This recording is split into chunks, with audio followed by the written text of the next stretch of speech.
आजकल के नल्ले बेरोजगार छपरी भिखमंगे चप्पल चोर लड़के एनएमआईएमएस कॉलेज में एडमिशन ले लेते हैं ताकि बड़ी बड़ी कोठी बंगले वाली लड़कियों को लगे कि ये कोई कोठी बंगले वाला है। और आज एक एनएमआईएमएस के लड़के को हम पकड़ के लेके आ गए उसको काउंसलिंग साइकोलॉजी पढ़ाने के लिए। वीडियो शुरू करने के पहले एक डिस्क्लेमर कि आज हम लोग सरफेस लेवल पे काउंसलिंग साइकोलॉजी पढ़ने वाले हैं। इसके बेसिक्स देखेंगे, उसकी कुछ थ्योरीज देखेंगे और कुछ मेथड्स देखेंगे। मैं ये बिल्कुल भी रिकमेंड नहीं करूंगा कि तुम इसको पढ़ने के बाद लोगों की काउंसलिंग करने लग जाओ या कोशिश भी करो ऐसा कुछ करने की जो यहाँ पे बताया जा रहा है। कुछ कुछ चीजें हैं बिल्कुल जो तुमको अपनी लाइफ में करनी चाहिए, वो हम बता देंगे पॉइंट टू पॉइंट। बट बिल्कुल भी ये चीज क्लेम ना करे कि आप किसी की काउंसलिंग करने वाले हो, क्योंकि वो चीज इलीगल है। और मैं खुद अभी तक काउंसलर बना नहीं हूं, तो ये सिर्फ हम लोग किताब में जो लिखा हुआ है हम सिर्फ वो पढ़ रहे हैं। भाई तो नंबर फिर लाने के लिए पढ़ाई हो रही है यहाँ पे बस। नंबर लाने के लिए पढ़ाई हो रही है, बस सिर्फ नंबर लाने के लिए पढ़ाई हो रही है। तो चलिए शुरू करते हैं बिना किसी देरी के। काउंसलिंग का अर्थ क्या होता है और ये कैसे अलग है दूसरी चीजों से, जैसे कि कंसल्टेशन, गाइडेंस और साइकोथेरेपी। काउंसलिंग की अगर फॉर्मल डेफिनेशन देखें जो किताब में लिखी होती है, बाद में हम लोग पियर्सन की किताब यूज कर रहे हैं, डिस्क्रिप्शन में मैं लिंक दे दूंगा। Counselling is a professional relationship that empowers diverse individuals, families and groups to accomplish mental health, wellness, education and career goals. तो इसमें बहुत सारे टर्म्स है, एक एक करके देखते हैं। तो पहला अर्थ है प्रोफेशनल रिलेशनशिप, मतलब जिस रिलेशनशिप के बाउंड्रीज हैं, कुछ कंडीशंस हैं। हमारी जो है वो इनफॉर्मल रिलेशनशिप है, हम लोग दोस्त हैं, इधर उधर से मिले हैं और बैठे हैं। लेकिन काउंसलिंग की जो रिलेशनशिप होती है वो वेल डिफाइंड होती है कि भैया ये हमारी रिलेशनशिप है, आज शुरू होके यहाँ पे खत्म होगी, इसके ये रूल्स हैं, इसके कुछ कंडीशंस हैं और ये प्योरली प्रोफेशनल है। काउंसलिंग में जो बातें होती है उसके अलावा वहां कोई दोस्ती नहीं निभाता और कोई भी काउंसलर किसी प्रकार के रिश्ते बनाने नहीं बैठता अपने क्लाइंट के साथ में, सिवाय इसके कि वो उसकी प्रॉब्लम सॉल्व करने बैठे और उसके लिए वो लोग बैठे। फिर एम्पावर्स डाइवर्स इंडिविजुअल्स, मतलब अलग अलग प्रकार के लोग आते हैं काउंसलिंग में, एक टाइप का इंसान नहीं आता। तो ये across cultures, across races, ethnicities, दुनिया भर की चीजों पे ये लागू है। Families groups to accomplish mental health, wellness, education and career goals. तो यहाँ पे अकम्प्लिश शब्द जहां पे आ गया, मतलब कि एक चीज है जो मिसिंग है या फिर डिसफंक्शनल है किसी के इंसान में, और वो इंसान ऐसी चीज, ऐसी सिचुएशन नहीं चाहता, वो कुछ बेटर चाहता है। तो वो उसका एक गोल बन जाता है कि भाई आज अगर मैं डिसफंक्शनल हूं ना, डिसफंक्शनल नहीं, बट अगर आज मेरी मेंटल हेल्थ सफर कर रही है या कुछ भी हो रहा है, तो मैं उससे बेटर बनूं या इन जनरल में और बेहतर इंसान बनना चाहता हूं। तो उसको वहां तक पहुंचने में काउंसलिंग मदद करती है। तो ये पूरी प्रोसेस है काउंसलिंग की। लेकिन ये अलग कैसे है गाइडेंस, कंसल्टेशन, साइकोथेरेपी वगैरह से? तो कई बार ना चीजें ओवरलैपिंग हो जाती है। गाइडेंस शब्द यहाँ पे आ गया भैया कि कोई किसी के पास आया है, लेट्स से मेरा दोस्त मेरे पास आता है ये पूछने गया, मेरा कोई जूनियर मेरे पास आता है कि भाई मेरे को साइकोलॉजी में करियर बनाना है, मैं कैसे बनाऊं? और मैं उसको इन्फॉर्मेशन दे रहा हूँ कि देख, साइकोलॉजी पढ़ने के लिए पहले तुझे बैचलर्स पढ़ना पड़ेगा, उसके लिए ये किताबें, फिर मास्टर्स करना पड़ेगा, ये कॉलेजेस हैं, ये एंट्रेंस एग्जाम है, फिर पीएचडी करनी पड़ेगी, तो कुल मिला के तेरे 10 साल जाएंगे। उसके बाद ये स्कोप है इस चीज का, अब तू अपने हिसाब से डिसीजन ले ले। ये हो गई गाइडेंस, रास्ता दिखाना, इंफॉर्मेशन प्रोवाइड करके इंसान के ऊपर डिसीजन छोड़ना, या कई बार उसके लिए डिसीजन ले भी लेना कुछ केसेस में, जैसे हमारे पेरेंट्स करते हैं कि तू ये कर ले, तू वो कर ले, देख भाई सोच समझ के। कुछ पेरेंट्स सोच समझ के करते हैं, कुछ पेरेंट्स ऐसे ही बोल देते हैं कि भाई ये कर ले, वो कर ले, वो कर ले, ये कर ले। फिर आती है साइकोथेरेपी। अब साइकोथेरेपी यार बहुत फर्क हो जाता है। जो लोग कहते हैं कुन फाया कुन थेरेपी है, चाय थेरेपी है, भाई ऐसा कुछ नहीं होता। Psychotherapy deals with severe disorders, या कह लो साइकोलॉजिकल डिसऑर्डर जितने होते हैं, मेंटल डिसऑर्डर कुछ लोग कहते हैं, इलनेसेस कुछ लोग कहते हैं, अलग अलग सबकी प्रेफरेंस है। मैं डिसऑर्डर्स यूज करना प्रेफर करता हूँ ज्यादा। जैसे डिप्रेशन है, ओसीडी है, पीटीएसडी है, और दुनिया भर के जितने डीएसएम में, डायग्नोस्टिक एंड स्टैटिस्टिकल मैनुअल में जितने मेंटल डिसऑर्डर्स दिए हैं, उसके साथ जो डिस्ट्रेस क्रिएट होती है और उस पूरे डिसऑर्डर की ट्रीटमेंट, वो साइकोथेरेपी में हो। काउंसलिंग में जो तुम्हारी डेली प्रॉब्लम्स है, जनरल प्रॉब्लम्स है, उसके साथ में एडजस्टमेंट, कि तुम कैसे एडजस्ट कर सकते हो अपने एनवायरनमेंट के साथ में और बेहतर तरीके से। उसके आगे कुछ लीगल एथिकल चीजें होती है काउंसलिंग। सबसे पहले वॉयलेशन ऑफ कॉन्फिडेंशियलिटी, मतलब कि काउंसलिंग रिलेशनशिप में जो चीजें दो लोग के बीच में डिस्कस होती है वो वहीं तक होती है, दरवाजे तक अपने क्लिनिक के, उसके बाहर वो चीजें नहीं जाती। ना क्लाइंट लेके जाएगा ना काउंसलर लेके जाएगा, वहां तक सीमित है, बहुत स्ट्रिक्ट होता है ये। लेकिन कुछ कुछ जगह पे ये चीज एक्सेप्शन बनाई जाती है। जैसे कि फॉर इंस्टेंस, अगर क्लाइंट क्लेम करता है कि वो किसी का मर्डर करने वाला है या किसी को हरास करने वाला है, तो काउंसलर के पास राइट है, वो उस इंसान को बता सकता है जिसका मर्डर होने वाला है, और पुलिस को भी बता सकते हैं। या फिर अगर काउंसलर के ऊपर केस होता है कि भाई इसने गलत चीजें बताई है या ये किया है, तो कोर्ट में जाके वो चीज डिस्क्लोज करनी पड़ती है। तो वहां पे ये सिर्फ ये एक्सेप्शन होता है कॉन्फिडेंशियलिटी का। फिर exceeding one's level of professional competence. मैं एक ग्रुप का हिस्सा हूँ जहां पे सब लोग काउंसलिंग कोचिंग ये सब सीखे हुए हैं और प्रैक्टिस करते रहते हैं सीखने के इंटेंशन के उससे। उसमें से जो लोग की अच्छी खासी प्रैक्टिस हो जाती है, 1-2 महीने की, 3 महीने की, 6 महीने की, which is quite enough to start, तो उन लोगों का एक कॉन्फिडेंस आ जाता है कि अब हम लोग प्राइवेट प्रैक्टिस भी शुरू कर सकते हैं। तो 5-6 महीने के बाद वो जब प्राइवेट प्रैक्टिस शुरू करते हैं तो वो क्लाइंट्स लाना शुरू करते हैं, अपने आप को एडवर्टाइज करते हैं कि हाँ हम लाइफ कोच हैं, हम काउंसलर है, ये वो है। बट मोस्टली वो लोग कोच हैं, क्योंकि कोई ऐसी ऑर्गेनाइजेशन नहीं है जिसने उनको काउंसलिंग का सर्टिफिकेट दिया है। किसी ने मैसेज किया था ग्रुप में कि एक मेरे पास, मैं किसी को जानता हूँ जिसको बुलिमिया नर्वोसा है, अगर ये डिसऑर्डर पता हो किसी को, तो प्रॉपर मेंटल डिसऑर्डर है जो डीएसएम में दिया हुआ है। और किसी ने बोला कि मेरे को इस केस में मदद चाहिए किसी की। तो एक वो आएगा आदमी आके बोलता है कि मैं मदद करूंगा। भाई तू उतना कॉम्पिटेंट नहीं है कि तू साइकोथेरेपी दे किसी को। काउंसलर है, काउंसलर भी नहीं है, कोच है वो इंसान। तो ये चीज इलीगल होती है। और मेरे को याद है भाई, तो एक लड़का खड़े होके बोलता है टीचर को कि मैं ना जो लोग डिप्रेशन में होते हैं मैं उन लोगों को एडवाइस देता हूँ उनकी प्रॉब्लम सॉल्व करने के लिए। तो अब मेरे को इसमें अगर आगे जाना है तो मैं अपने इसको कैसे बढ़ा सकता हूँ। तो मैम ने बोली देख, सबसे पहले तो बेटा ये चीज इलीगल है, जेल जाएगा। अगर बंद कर दे अभी जो तू कर रहा है। तो ये चीज इलीगल है भाई, क्योंकि यार काउंसलिंग और ये सब जो चीजें होती है ना, थोड़ी सीरियस चीज है। ऐसे ही कोई भी नहीं कर सकता उस चीज को, प्रॉपर डिग्री ट्रेनिंग वेनिंग सब चाहिए। फिर नेग्लिजेंट प्रैक्टिस, फिर claiming expertise one does not possess, same जो मैंने अभी बात की बुलिमिया की, और ये जो इंसान डिप्रेशन वालों को एडवाइस दे रहा है। फिर imposing one's values on client, ये बहुत इंपॉर्टेंट चीज। क्योंकि एक जो पार्ट हमने स्किप किया हुआ है वो है diversification, counselling in diverse groups of people, ethnicity, race, religion. तो जब अलग अलग कल्चर के लोग आते हैं तो काउंसलर अपनी वैल्यू दूसरे के ऊपर प्रोजेक्ट नहीं कर सकता है। वो नहीं कि तू ऐसा करना चाहिए तुझे। लेट्स से अमेरिका में काउंसलिंग हो रही है और एक कोरिया ओरिया का क्लाइंट आया हुआ है जहां पे कलेक्टिविस्ट कल्चर है, अमेरिका में है इंडिविजुअलिस्टिक कल्चर। तो अमेरिका में अगर पेरेंट्स के और बच्चों के बीच में कुछ डिसएग्रीमेंट है, मिसअंडरस्टैंडिंग मिसअंडरस्टैंडिंग नहीं बट डिसएग्रीमेंट है, तो वहां पे जनरली क्या सोचा जाता है, क्या वैल्यू है कि भाई देख, तेरे पेरेंट्स का डिसीजन, तेरे पेरेंट्स अलग हैं और तू अलग है, ठीक है, तो वो लोग क्या सोचते हैं, उन लोग का क्या है, तू अपना देख, उन पे इतना ध्यान मत दे। मोस्टली वो लोग अलग रहने लगते हैं साथ। लेकिन अपने यहाँ पे इंडिया में भी और बाहर भी हम लोग बहुत वैल्यू करते हैं हमारे पेरेंट्स को, हमारी रिलेशनशिप्स को, हमारी फैमिली को। तो सेम चीज यहाँ पे अप्लाई नहीं होगी। अगर मेरे पिताजी के साथ में डिसएग्रीमेंट है और काउंसलर मेरे को बोले अबे वो अलग है, तू अपना देख, तो मैं तो बहुत ऑफेंड हो जाऊंगा। और सेम जहां पे ये चीज ज्यादा है कलेक्टिविस्ट कल्चर में, वो इंसान और ज्यादा ऑफेंड हो जाएगा, क्योंकि काउंसलर कह रहा है भाई तू क्या कर रहा है यार, तू अपना देखना। तो वो काउंसलर की वैल्यूज है, वो चीज वो दूसरे के ऊपर नहीं डाल सकता, इम्पोज नहीं कर सकता। तो टोटल एक्सेप्टेंस वाला एक इन्वायरमेंट क्रिएट करता है काउंसलर, जहां पे जो क्लाइंट्स को सही लगे, जो क्लाइंट की वैल्यू है उसके हिसाब से आगे डायरेक्शन में जाती है काउंसलिंग।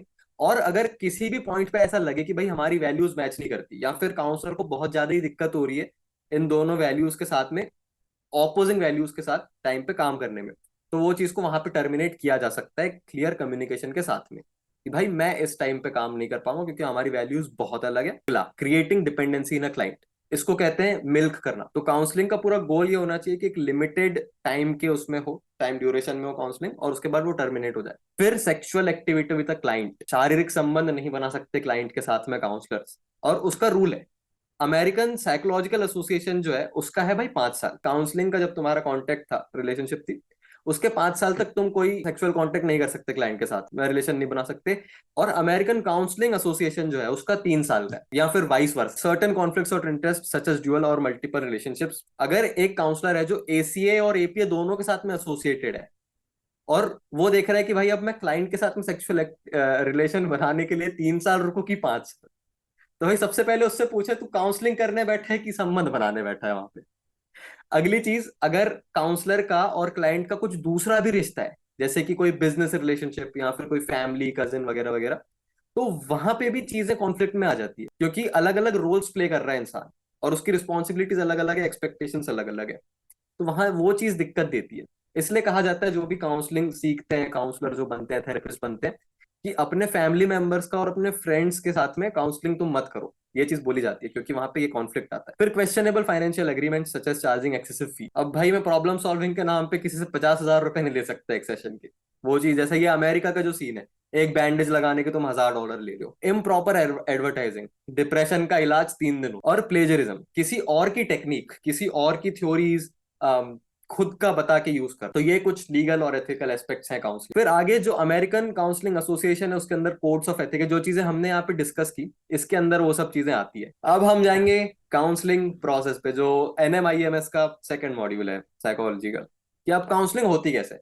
अब देखो इसके अंदर ना जो चीजें दी है कि काउंसलिंग होती कैसे है, इसमें जनरल प्रोसेस को डिफाइन किया है। उसके अंदर जो स्पेसिफिक स्किल्स लगती है, जैसे कि कम्युनिकेशन स्किल्स, जो कि एक मेजर चंक है, वो चीज यहाँ पे नहीं बताई है फॉर ऑब्वियस रीजंस। नहीं तो बच्चे जाके करने लगेंगे उस चीज को, केस स्टडीज के साथ में चीजें डेमोन्स्ट्रेट की जाती है कई बार। तो कुछ फैक्टर्स होते हैं, कुछ चीजों का प्रभाव पड़ता है काउंसलिंग की प्रोसेस पे, कि काउंसलिंग कितने अच्छे से होगी, कितनी इफेक्टिव होगी। ये फैक्टर्स क्या है? सबसे पहले सीरियसनेस ऑफ द प्रॉब्लम, कि क्या तुम्हारी जनरल प्रॉब्लम है या बहुत ज्यादा कॉम्प्लेक्स है और बहुत ज्यादा उसकी इंटेंसिटी हाई है। तो दो चीजों से ये सिग्निफाई होगी सीरियसनेस ऑफ प्रॉब्लम, एक उसकी कॉम्प्लेक्सिटी या सिंप्लिसिटी, और दूसरी इंटेंसिटी। तो अगर किसी की जनरल प्रॉब्लम है कि भाई यार मेरा आजकल मन नहीं लग रहा है काम में, मैं इतना ज्यादा मोटिवेटेड नहीं हूँ, उसके अंडरलाइन कोई सीरियस चीज नहीं है, सिर्फ एक ट्रिगरिंग फैक्टर ये हो सकता है कि इंसान थोड़ा बर्नआउट हो रखा है बहुत ज्यादा काम करने की वजह से। ये एक रिलेटिवली सिंपल और छोटी प्रॉब्लम है, एज कंपेयर टू कि इंसान के भाई घर में उसके यहाँ बहुत प्रॉब्लम चल रही है, उसकी मेंटल हेल्थ सफर कर रही है, जिसके वजह से वो काम नहीं कर पा रहा, और उसको प्रमोशन नहीं मिल रहा, और वो अपने बॉस से अलग बुली हो रहा है, और उसके दोस्त नहीं है। अब ये बहुत ज्यादा थोड़ी सी बड़ी फैली हुई सीरियस और कॉम्प्लेक्स प्रॉब्लम है। तो इसको सॉल्व करने में टाइम लगेगा, इसको पूरा सॉल्व होने में टाइम लगेगा, एज कंपेयर टू थोड़ी कम सीरियस प्रॉब्लम को। वो चीज अफेक्ट करेगी काउंसलिंग प्रोसेस। उसके बाद में स्ट्रक्चर। अब ये दो साइड से होता है, क्लाइंट के साइड से और काउंसलर के साइड से। तो काउंसलर के साइड से होगा भाई मीटिंग शेड्यूल करना, फीस वीस का डिसाइड करना, कॉन्ट्रैक्ट वॉन्ट्रैक्ट बनाना, इंश्योरेंस कराना। क्लाइंट के साइड से उसका मोटिवेशन, उसकी विलिंगनेस टू चेंज, उसकी इच्छा, उसका टाइम पे आना। तो ये दोनों साइड से चीजें काम करेगी, दोनों चीजें अफेक्ट करती है। फिर इनिशिएटिव सबसे ज्यादा क्लाइंट के साइड से होगा, क्लाइंट कितना विलिंग है, और काउंसलर के साइड से भी कि हाँ भाई वो कितना ज्यादा उसमें इन्वॉल्व है प्रोसेस में, अच्छे से जेन्यूनली। फिर फिजिकल सेटिंग, जो हमारा रूम होता है या जो भी पूरी प्रॉपर अरेंजमेंट है काउंसलिंग की, उससे बहुत ज्यादा फर्क पड़ता है। तो अगर हम बात करें physical in person counselling setup की, जैसे ये दोनों बैठे हुए इमेज में, तो ये जो दीवारें हैं या जो जो कलर है पूरा रूम का, वो ब्राइट कलर हो तो ज्यादा अच्छा है। वहां पे अगर पेंटिंग वगैरह कुछ लगी हुई है, डेकोरेटेड है, वेल डेकोरेटेड रूम, पानी की व्यवस्था है, पौधे लगे हैं, कुछ एक दो छोटे छोटे शो पीस है, इस टाइप का इन्वायरमेंट बहुत अच्छा होता है एज कम्पेयर टू बिखरा हुआ रूम जहां से जॉर्डन पीटरसन ट्रिगर हो जाए। तो और लाइट, इनफ लाइट आनी चाहिए। ये सब कुछ फिजिकल कैरेक्टरिस्टिक्स होती है उस जगह की जहाँ पे काउंसलिंग हो रही है। फिर क्लाइंट क्वालिटीज भी होती है, कि भाई क्लाइंट अगर अट्रैक्टिव है ना किसी भी तरीके से, या तो फिजिकली या फिर कोई दूसरे तरीके से अट्रैक्टिव, तो उसके रिकवर करने के या उसके इम्प्रूव होने के चांसेस बहुत ज्यादा हाई हो। उसका एक रीजन ये भी है कि काउंसलर को ज्यादा पसंद आता है क्लाइंट, काउंसलर भी अपनी इच्छा से उसके ऊपर ज्यादा ध्यान देता है और मेहनत करता है। अगर क्लाइंट इंटेलिजेंट है, अगर वो समझदार है, पढ़ा लिखा है, अच्छे घर से आता है, एजुकेटेड है, उसके बाद काउंसलर क्वालिटीज होती है, काउंसलर कितना पढ़ा लिखा है। क्योंकि आजकल यार कोई भी मुंह उठा के अपने आप को certified hypnotherapist, certified life coach ये सब बोलता है। जनता जितने भी लोग देख रहे हैं ना, ऐसे लोगों से तो पहले दूर भागना, या तुम्हारे पहले रेड फ्लैग्स खड़े हो जाने। अच्छी जगह से पढ़ाई लिखाई, एक प्रॉपर ऑर्गेनाइजेशन के साथ में एसोसिएशन, जैसे कि अमेरिकन साइकोलॉजिकल एसोसिएशन या काउंसलिंग एसोसिएशन, काउंसलर के पास लाइसेंस है कि नहीं, उसकी ट्रेनिंग कितने घंटे की हुई है, किस स्पेसिफिक चीज में उसकी स्पेशलिटी है। क्योंकि कुछ तो जनरल काउंसलर्स होते हैं, कोई भी प्रॉब्लम उठा लेंगे। कुछ स्पेसिफिक होते हैं, रिलेशनशिप काउंसलर है, कोई फैमिली काउंसलिंग में ज्यादा वो है, उसकी ट्रेनिंग वहां पे ज्यादा हुई है, एक अच्छा इंस्टीट्यूट, ये सब चीजें मैटर करती है काउंसलर के उसमें। उसके अलावा जो पर्सनल कैरेक्टरिस्टिक्स है काउंसलिंग काउंसलर की, जैसे कि हाई ऑन एम्पैथी और विलिंगनेस टू हेल्प, कॉन्ग्रुएंट, वो पैसा कमाने के लिए यहाँ पे नहीं आया है, और उसके कुछ गलत मोटिवेशंस भी होते हैं काउंसलर बनने के। खुद कुछ लोगों की जिंदगी में खुद में बहुत दुख होता है, और वो चाहते हैं कि भाई मैं अगर दूसरे का दुख कम कर दूंगा तो मेरे को अच्छा फील होगा उससे, इसलिए मैं काउंसलर बन जाता हूँ, या फिर इससे पैसे बहुत बनेंगे, या फिर वो ज्यादा नार्सिसिस्टिक इंसान है कि दुनिया की मदद करके वो खुद अच्छा फील करना चाहता है अपने बारे में। ऐसे बहुत लोग को मैं जानता हूँ जो इन सब चीजों की वजह से काउंसलर बनना चाहते हैं। तो इस टाइप का काउंसलर नहीं होना चाहिए, अच्छा काउंसलर होना चाहिए। तो ये सारी चीजें अफेक्ट करती है काउंसलिंग को कितने अच्छे से हो। आगे आती है काउंसलिंग प्रोसेस की, भाई काउंसलिंग कैसे होती है। तो इसके अंदर तीन पार्ट्स होते हैं। पहला है बिल्डिंग अ काउंसलिंग रिलेशनशिप, जहां पे काउंसलिंग स्टार्ट हो रही है। अगला है working in a counselling relationship, जहां पे चीजों के बारे में बात हो रही है, डिस्कस हो रही है, चीजें प्रॉब्लम सॉल्व हो रही है, गोल सेट हो रहे हैं। और तीसरा टर्मिनेटिंग द काउंसलिंग रिलेशनशिप, जब या तो प्रॉब्लम सॉल्व हो गई है या फिर कुछ और रीजन है जिसके बारे में हम लोग आगे बात करेंगे। तो ये 3 फेज है काउंसलिंग प्रोसेस। शुरू करते हैं। पहला जो फेज होता है काउंसलिंग प्रोसेस का, बिल्डिंग अ काउंसलिंग रिलेशनशिप। तो जितनी भी रिसर्चेस होती है काउंसलिंग पे कि काउंसलिंग कैसे काम करती है, क्यों काम करती है, क्या फैक्टर्स इन्वॉल्व है, तो बहुत सारे रिसर्चर्स, बहुत सारे काउंसलर, साइकोलॉजिस्ट ये मानते हैं कि जो काउंसलिंग रिलेशनशिप होती है वो एक अहम भूमिका निभाती है क्लाइंट के रिकवरी में या उसके इम्प्रूवमेंट में। और जब हम लोग कार्ल रॉजर्स के बारे में पढ़ेंगे तो इसके बारे में थोड़ा और चर्चा करेंगे। तो काउंसलिंग रिलेशनशिप बहुत इंपॉर्टेंट है क्योंकि भाई सामने वाला इंसान बहुत ज्यादा वल्नरेबल है और उसको ट्रस्ट होना चाहिए काउंसलर पे, ताकि वो अपनी सब बातें उसको बता पाए और उस पर खुल के बात कर पाए। तो इनिशियल इंटरव्यू होता है सबसे पहले जब क्लाइंट काउंसलिंग में आता है, तो उसके बारे में बातें की जाती है, उसका बैकग्राउंड देखा जाता है कि वो कहाँ से आता है, क्या कर रहा है, क्या प्रॉब्लम्स वो फेस कर रहा है।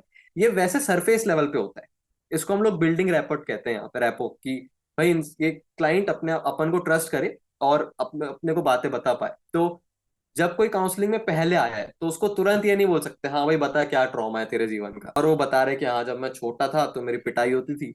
यहाँ से शुरू नहीं होती चीजें, धीरे धीरे शुरू होती है, एस्केलेट धीरे धीरे होती है। पहले जनरल लेवल पे बात करते हैं, फिर उसको और डीप चले जाते हैं। और ये जो इंटरव्यू होता है इसका गोल होता है कि एक पहले तो रेपो बने, क्लाइंट हमको ट्रस्ट करे, उसके लिए कुछ टेक्निक्स होती है, स्किल्स होती है, और गोल्स डिसाइड करे कि भाई ये क्लाइंट यहाँ पे क्या अचीव करने आया, ये काउंसलिंग में आया ही क्यों, फर्स्ट प्लेस में कौन सी चीज को बॉदर कर रही है और ये क्या अचीव करना चाहेगा। ये चीज करने के लिए काउंसलर को कौन सी स्किल्स लगती है, वो क्या करता है। एक दो चीजें दी है यहाँ पे किताब में, थोड़ा सा और डिटेल में। सबसे पहली जो माइक्रो, ये जो चीजें काउंसलर यूज करता है उसको माइक्रो स्किल्स कहते हैं, इसको बिल्ड करने के लिए, रैपो बिल्ड करने के लिए और गोल्स बनाने के लिए। सबसे पहले अटेंडिंग बिहेवियर, जहां पे काउंसलर एक्टिवली क्लाइंट की बात को सुन रहा है, उसको समझ रहा है और पूरा नोट कर रहा है, इंक्लूडिंग उसकी बॉडी लैंग्वेज, उसकी टोनैलिटी, सब कुछ। और वो एम्पैथेटिक है, सुन रहा है अपने। अभी बहुत लोग कंफ्यूज कर जाते हैं एम्पैथी और सिंपैथी में। तो सिंपैथी है किसी के लिए दया खाना, किसी पे दया दिखाना, किसी को दिलासा देना कि अरे भाई कुछ नहीं होता यार, ठीक है। एम्पैथी है अपने आप को दूसरे की जगह पे रख के देखना कि उसको दुनिया कैसी दिख रही है, वो क्या फील कर रहा है।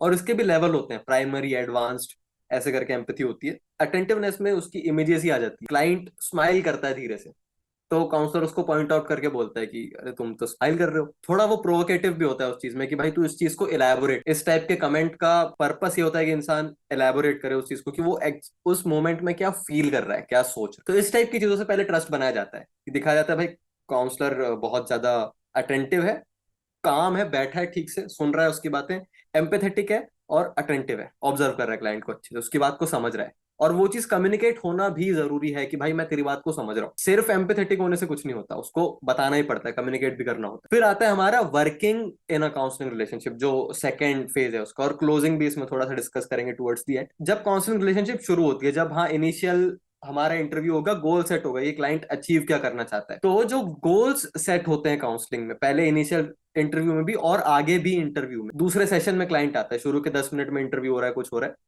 वहां पे स्मार्ट गोल सेट किए जाते हैं। Smart stand for specific, measurable, achievable, reliable और टाइम बाउंड। तो भैया गोल जो है वो तो रियलिस्टिक होने चाहिए अच्छे से, और स्पेसिफिक होने चाहिए जिनको तुम मेजर कर पाओ। भाई तू क्या करना चाहता है, मैं बॉडी बनाना चाहता हूँ, ये एक स्पेसिफिक गोल नहीं। जिम हफ्ते में 5 दिन जिम जाना चाहता हूँ, ये एक स्पेसिफिक गोल है जिसको तुम मेजर भी कर सकते हो, 5 दिन गए कि नहीं गए। अचीवेबल, भाई तुम्हारे पास टाइम है, एनर्जी है उतनी कि तुम 5 दिन जा पाओ कि नहीं जा पाओ। रिलायबल, या फिर कितने रिलेवेंट है ये तुम्हारे गोल, तुम जो अचीव करना चाहते हो ओवरऑल उससे कितना रिलेवेंट, उस पर रिलाय कर सकते हो तुम। और टी मतलब टाइम बाउंड, समय के साथ में ये होना चाहिए कि तुम अगर 5 दिन चाह रहे हो जिम, तो ये ऑलरेडी टाइम बाउंडेड है कि तुम 5 दिन का एम कर रहे हो। तो इस टाइप के स्मार्ट गोल्स सेट किए जाते हैं काउंसलिंग में कि क्लाइंट क्या अचीव करना चाहता है, वो क्यों इंपॉर्टेंट है और वो कैसे करेगा। आगे उसका फिर प्लान होता है कि भाई वो तुम अब कैसे करोगे उस चीज को। तो यहाँ पे वर्किंग शुरू होती है काउंसलिंग की।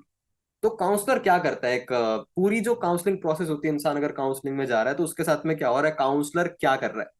सबसे पहले चेंजिंग परसेप्शन। दुनिया की सबसे बड़ी जो प्रॉब्लम होती है, जो क्लाइंट्स लेके जाते हैं, प्रॉब्लम्स इसीलिए करती है कि इंसान का जो परसेप्शन है, जिस तरह से वो दुनिया को देख रहा है, जो उसका वर्ल्ड व्यू है, वो या तो मिसप्लेस्ड है, या तो डिसफंक्शनल है, या फिर इरेशनल है। प्रॉब्लम यहाँ है, वो देख यहाँ पे रहा है। पहले तो परसेप्शन चेंज किए जाते हैं, और ये बता के नहीं कि भाई तू गलत सोच रहा है या तेरे को ऐसा नहीं सोचना चाहिए।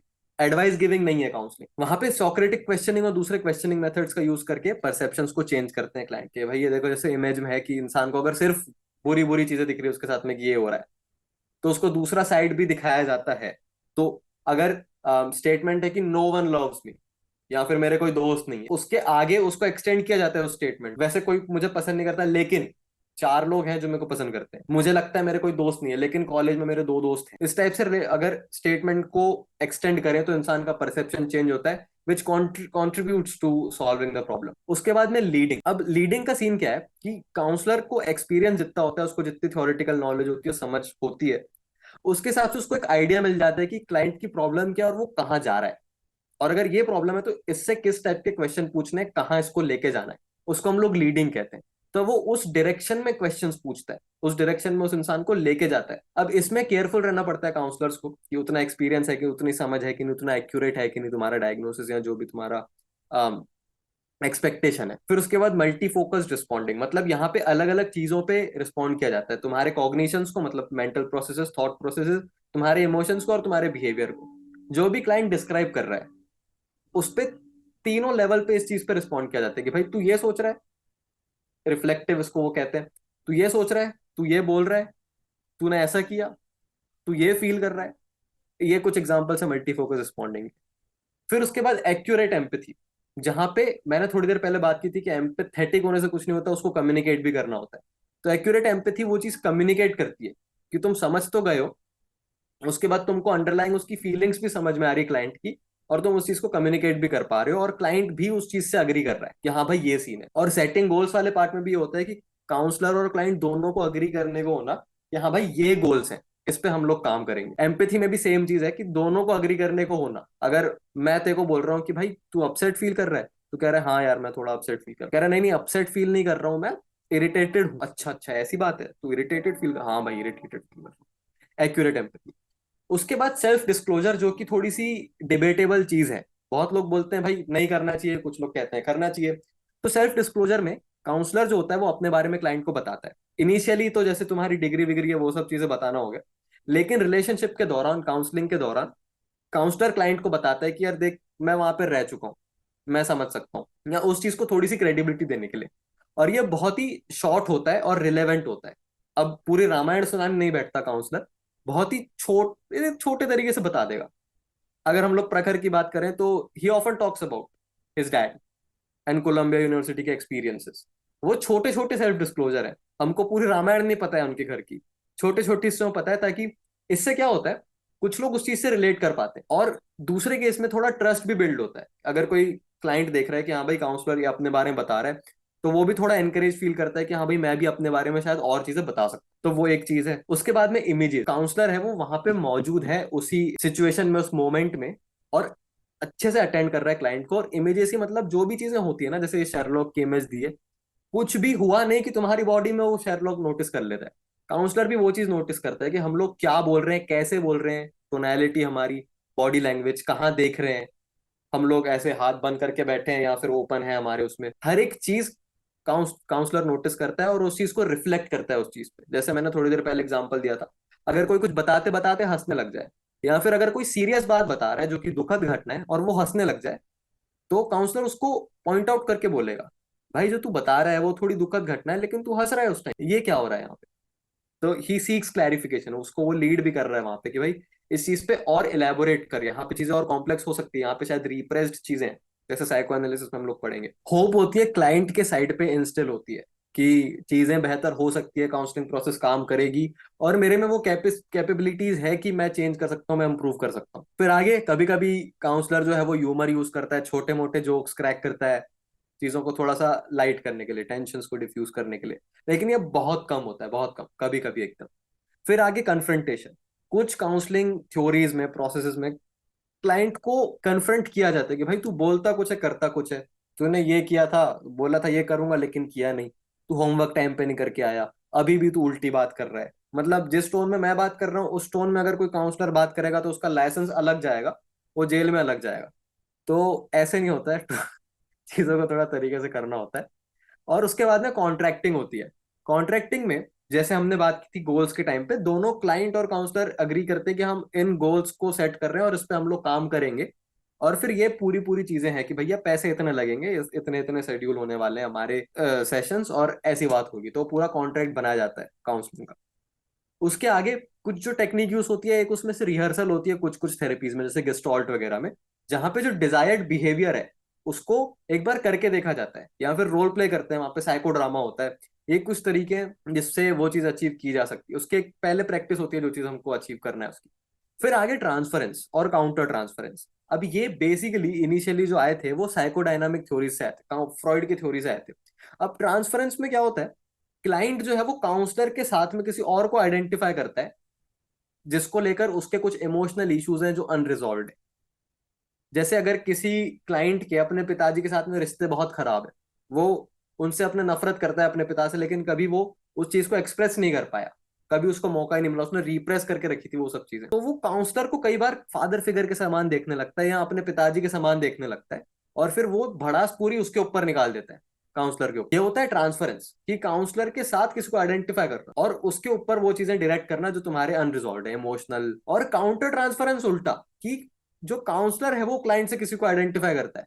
अगर काउंसलर है जो चाहता था हमेशा उसकी एक छोटी बहन हो, लेकिन कभी मिली नहीं थी उसको, कभी नहीं थी उसकी छोटी बहन, एक बड़ा भाई था हमेशा, और जो उसका क्लाइंट है वो एक लड़की है जो उससे उम्र में बहुत छोटी है, तो शायद काउंसलर उस क्लाइंट को अपनी बहन की तरह देखने लग जाए और वो फीलिंग्स उस पर प्रोजेक्ट करे जो उसकी अनरिजॉल्व है कहीं पे, या अपने माता पिता की तरह देखने लगे या किसी और की तरह देखने लगे, और वहां पे तो इन चीजों को बहुत ध्यान में रखना पड़ता है।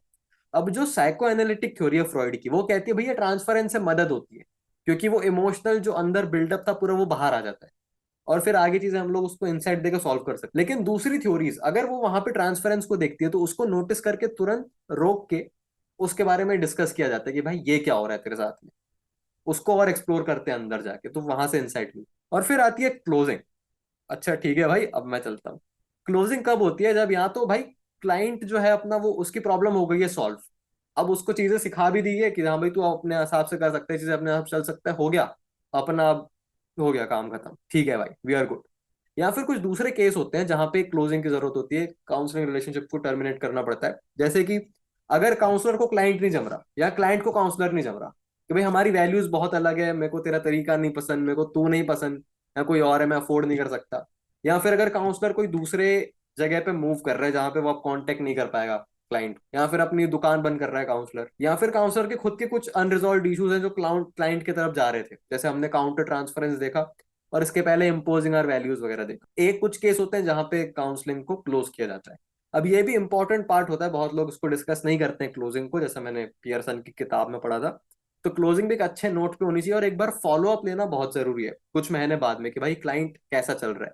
अब कुछ थेरेपिस्ट जो होते हैं, काउंसलर्स होते हैं, कभी फॉलो अप लेते ही नहीं है। कुछ लोग हैं जो टाइम टू टाइम लेते हैं, कि भाई 2 महीने बाद, एक 6-8 महीने बाद, कि भाई तेरे साथ क्या चल रहा है, कुछ आगे जरूरत है क्या। अगला आता है अप्रोचेस टू काउंसलिंग। अब हमने देख लिया भाई काउंसलिंग प्रोसेस क्या है, यहाँ पे हमने कम्युनिकेशन स्किल्स बिल्कुल नहीं देखी है, जहाँ पे chunking up chunking down, Socratic questioning, और और चीजें होती है रैपो बिल्ड करने के लिए, रिफ्लेक्शन वगैरह वगैरह, उन सब चीजों की बात नहीं की है।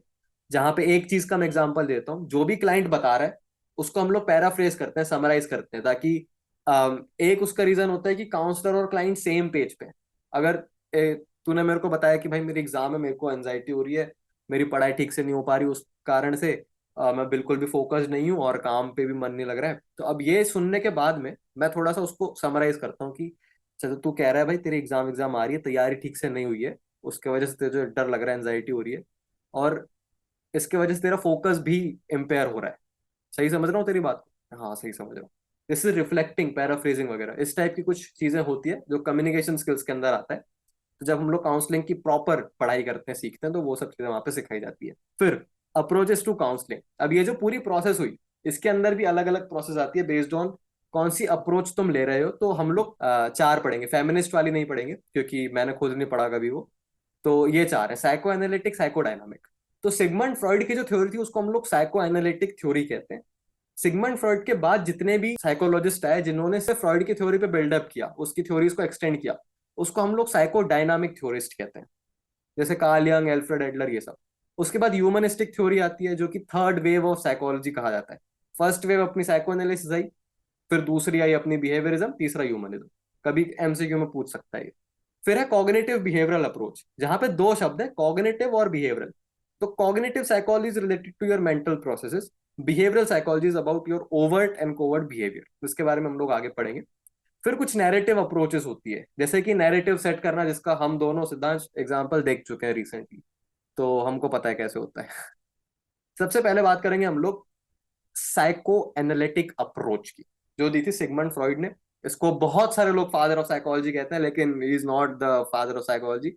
विलियम वुंड, विलियम जेम्स इनको कहा जाता है, बट कई लोग फ्रॉइड को मानते हैं, तो मानने दो, कोई दिक्कत नहीं है। साइको एनालिटिक अप्रोच जो है वो insight William Orient. James William James तुम्हारा वो था ना? हाँ। कौन से स्कूल में था वो? पहला फर्स्ट स्कूल उसी का तो था। नहीं, वो विलियम वुंड का था, अच्छा। स्ट्रक्चरलिज्म। फंक्शनलिज्म स्ट्रक्चरलिज्म उसके सर। स्टूडेंट का था। विलियम जेम्स ने विलियम जेम्स 1890 में किताब लिखी थी, principles of psychology. Harvard psychology का बहुत, हार्वर्ड तो यूनिवर्सिटी का पहले स्ट्रक्चरलिज्म था, फिर फंक्शनलिज्म था, फिर फंक्शनलिज्म है। बिहेवियरलिज्म था, फिर नहीं नहीं, फिर नहीं नहीं, ह्यूमनिस्ट। रुको रुको, पहले फंक्शनलिज्म के बाद में साइको एनालिसिस आया था, उसके बाद में बिहेवियरिज्म, और फिर बिहेवियर। ह्यूमरिस्टिक और कॉग्निटिव वगैरह 1960s के टाइम पे आए थे, जॉन पियाजे के टाइम पे, जब टेक्नोलॉजी बूम हो रही थी। तो ऐसे करके धीरे धीरे जाता है। हाँ तो हाँ, कॉग्निटिव अप्रोच तो जॉन पियाजे। हाँ, वो बहुत लेट आती। तो सिगमंड फ्रॉइड के भैया जो थ्योरी थी, वो अजब गजब की थ्योरी थी, जिसके बारे में हम लोग बहुत डिटेल में नहीं जाएंगे, ऊपर ऊपर से देखेंगे। दो दो प्रकार की थेरेपीज या काउंसलिंग होती है, एक होती है इनसाइट ओरिएंटेड और एक होती है एक्शन ओरिएंटेड। तो इनसाइट ओरिएंटेड थेरेपीज या काउंसलिंग का गोल होता है कि क्लाइंट को समझ में आ जाए कि उसके साथ में क्या हो रहा है, क्यों हो रहा है, और वो चीज अपने आप में हीलिंग में रिजल्ट करेगी, वो ठीक हो जाए क्लाइंट, उसको समझ में आ गया ना क्या हो रहा है, बस हो गया, खेल खत्म। इनसाइट ओरिएंटेड, क्या चल रहा है, क्यों चल रहा है, खेल खत्म है वक्त पे। एक्शन ओरिएंटेड अप्रोचेस जो होती है, वो चेंज के साथ में डील करती है। कुछ डिसफंक्शनल है, उसको चेंज करता है। वो तुम्हारे बिलीव्स हो सकते हैं, बिहेवियर भी हो सकते हैं, दैट इज एक्शन ओरिएंटेड। तो साइको एनालिटिक अप्रोच जो है वो प्योरली इनसाइट बेस्ड है, तो it is not concern with change. वो बता रही है भाई तेरे साथ क्यों हो रहा है, कोई भी चीज हो रही है क्यों हो रही है, सारी डिसऑर्डर की यही एक्सप्लेनेशन है भाई, तुम्हारे अनकॉन्शियस विशेस और डिजायर्स। तो साइको एनालिटिक अप्रोच में दो चार चीजें हैं, तीन चीजों का तुमको ध्यान रखना है कोई भी एग्जाम पॉइंट ऑफ व्यू से। पहला है structure of mind and personality, दूसरा डिफेंस मैकेनिज्म्स, तीसरा साइकोसेक्सुअल डेवलपमेंट। ये तीन चीजें। उसके बाद में जो स्पेसिफिक टेक्निक्स होती है काउंसलिंग में इसकी या थेरेपी में, साइकोएनालिसिस में, तो चारों चीजों को अपन देखते हैं। सबसे पहले स्ट्रक्चर ऑफ माइंड। फ्रॉइड का भाई, ये चीज फ्रॉइड ने पॉपुलराइज की थी, आइसबर्ग मॉडल, और ये जो तीन पार्ट में माइंड डिवाइडेड है, कॉन्शियस, प्री कॉन्शियस और अनकॉन्शियस। तो कॉन्शियस पार्ट में हमारी जनरल अवेयरनेस, अभी हमारे साथ क्या हो रहा है, हम क्या सोच रहे हैं, क्या हो रहा है करंट में जो है। प्री कॉन्शियस माइंड में वो सारी चीजें जिन पे हम लोग अटेंशन दे के उस चीज को रिट्राइव कर सकते हैं, मैंने कल नाश्ते में क्या खाया, बचपन में मेरे साथ क्या हुआ था, जो मुझे याद है। अनकॉन्शियस में जो एक बहुत बड़ा चंक है, जो समुंदर के नीचे वाला पार्ट है, व्हाइट लाइन के नीचे, यहाँ पे वो सारी चीजें जो दबी हुई है, हमारी कॉन्शियस अवेयरनेस से बहुत दूर है, और हम लोग वहां पे जा नहीं सकते, इनएक्सेसिबल है वो। एक डार्क रेल में, अंडरग्राउंड या पाताल लोक है, उधर पहुंच नहीं सकता इंसान। और कॉन्शियस माइंड जो है वो continuously, not conscious, sorry, unconscious mind continuously affect कर रहा होता है हमारे कॉन्शियस माइंड। तो जो भी चीजें कॉन्शियसनेस में हो रही है, उसका कहीं ना कहीं कुछ लेना देना है अनकॉन्शियस से। और इससे ही आगे इसका एक्सटेंशन जो है वो स्ट्रक्चर ऑफ पर्सनैलिटी आता है, which is id, ego and super ego. तो हमारा इड जैसे यहाँ पे अनकॉन्शियस डिजायर में, ये अनकॉन्शियस माइंड में जो काम करता है प्लेजर प्रिंसिपल पे, उसको जो चाहिए वो अभी चाहिए। जैसे कि एक छोटे बच्चे को देखते हैं, इन्फेंट को, उसको जो चाहिए अभी चाहिए, नहीं मिलता तो वो रोने लगता है। तो उसको जैसी चीजें मिल जाए तो फिर वो शांत हो जाता है। तो अब इस चीज को कंफ्यूज ना करें कि छोटे बच्चे का रोना प्रूफ है इड के प्रेजेंस का। It is not something, it is not like that. तो इड में प्लेजर प्रिंसिपल है, उसमें हमारी सेक्सुअल डिजायर्स हैं, डेथ इंस्टिंक्ट्स है, लाइफ इंस्टिंक्ट्स है। उसके बाद में आता है ego, which works on reality principle. तो ईगो जो है, ईगो का काम होता है इड के नीड्स को, विशेस को, डिजायर्स को फुलफिल करना एक प्रैक्टिकल और सोशली एक्सेप्टेबल तरीके से। ईगो का पूरा काम वो करता है, और इसलिए ईगो को कहा जाता है रियलिटी प्रिंसिपल पे वो काम करता है। फिर आता है सुपर ईगो, जो कि मॉरल प्रिंसिपल पे काम करता है। सुपर ईगो देखो कहाँ पे है, ये पूरा इस पे वो करता है, ये वाला पार्ट जो है बीच में लाइन, तो कॉन्शियस में भी है, प्री कॉन्शियस, अनकॉन्शियस, तीनों में है वो। अब अगर ईगो कुछ गलत काम करता है, कुछ उसने ऐसा कर दिया एड के डिजायर्स को पूरा करने के लिए जो कि सोशली एक्सेप्टेबल नहीं है, जैसे उसने चोरी की, या फिर अपने परिवार वाले के बारे में गलत सोच लिया, अपने परिवार वाले से नफरत कर लिया, जो कि हमारी सोसाइटी में अनएक्सेप्टेबल। भैया ये तुम कैसे कर सकते हो, तुम सोच कैसे सकते हो उस बारे में। तो अगर कुछ सोचा भी ना उसने, ईगो ने, तो सुपर ईगो उसको पनिश करता है गिल्ट से। अब अगर ईगो को कई बार कभी पता चल गया कि भाई मैंने गलती की और इससे पनिशमेंट मिलेगी सुपर ईगो से, तो उसके बचने के लिए, उस गिल्ट से बचने के लिए, और वो जो एंजाइटी हो रही है ईगो को, उससे बचने के लिए वो यूज करता है डिफेंस मैकेनिज्म्स। डिफेंस मैकेनिज्म क्या है उस पर देखेंगे, एक छोटी सी एनालॉजी देख लेते हैं। जब हम कार्टून देखते हैं तो ये दो साइड आते हैं, ये एक बुरा है एक अच्छा है, उसको कुछ करने को कह रहा है। तो ये जो बुरा वाला पार्ट है इसको अक्सर कहा जाता है कि ये एड के जैसा है, इसको तो प्लेजर चाहिए, तुरंत चाहिए, किसी भी तरीके से चाहिए, उसको क्या फर्क पड़ रहा है सही है गलत है। ये सुपर ईगो है अपना मॉरल प्रिंसिपल पे कि भाई देख, सही काम कर भाई, चोरी मत कर, नहीं तो बम्बू दे दूंगा। और बीच में फंस गया बेचारा ईगो, अब भाई किसकी सुनूं, इसकी सुनूं इसकी सुनूं। उसको एक नेगोशिएट करके एक सही बात अपने लिए ढूंढना है इंसान के लिए। अब अगर ये चीजें बहुत ज्यादा कॉन्फ्लिक्ट में है, ईड ईगो सुपर ईगो इतना गजब कॉन्फ्लिक्ट है तुम्हारा कि ईगो को डिफेंस मैकेनिज्म जरूरत से ज्यादा यूज करने पड़ रहे हैं, वहां पे डिसऑर्डर्स होते हैं, वहां पे प्रॉब्लम्स होती है। हेल्दी फंक्शनिंग कब है, जब तीनों सिंक में, तीनों अच्छे से, इनके जो कॉन्फ्लिक्ट है वो नेचुरल सा है, बराबर सा है, थोड़ा अप्रोप्रिएट है, वहां पे नॉर्मल फंक्शनिंग। अब बात करते हैं, अभी हमने 2 मिनट पहले देखा डिफेंस मैकेनिज्म्स क्या क्या होते हैं। अब ईगो को बचना है सुपर ईगो के पनिशमेंट से, तो वो डिफेंस मैकेनिज्म यूज करता है, जैसे कि रिप्रेशन। तो जो अनवांटेड तुम्हारी मेमोरीज है, जो अनवांटेड थॉट्स है, कुछ भी है, उस चीज को दबा दिया जाता है, तो वो चले जाते हैं अनकॉन्शियस में, दैट इज रिप्रेशन। उसके बाद में है डिनायल, रियलिटी को एक्सेप्ट ही ना करना। अगर स्टीव जॉब्स के बारे में पढ़ा हो या उसकी मूवी देखी हो, उसकी एक बेटी थी लीजा नाम की, जिसको वो एक्सेप्ट ही नहीं करता था कि ये मेरी बेटी है। बोलता था कि भाई, जब उसके डीएनए टेस्ट वगैरह कराया उसके लिए कि भाई देख डीएनए टेस्ट में आ रहा है, तो उसके 75-80%, 75% था या कुछ, तो भी 85% कुछ आया कि भाई ये डीएनए मैच हो रहा है। कहता है भाई स्टीव कि इसका मतलब है कि 15% ऑफ अमेरिका इसका बाप हो सकता है, मैं नहीं हूं उसका बाप। डिनायल। और ये कन्विंस था भैया, ये नहीं है कि वो झूठ बोल रहा है मजाक कर रहा है, वो कन्विंस्ड है उसकी रियलिटी से कि भाई मैं नहीं हूं इसका बाप। तो डिनायल वो है जो रियलिटी है उसको एक्सेप्ट ही ना करना। फिर रीग्रेशन।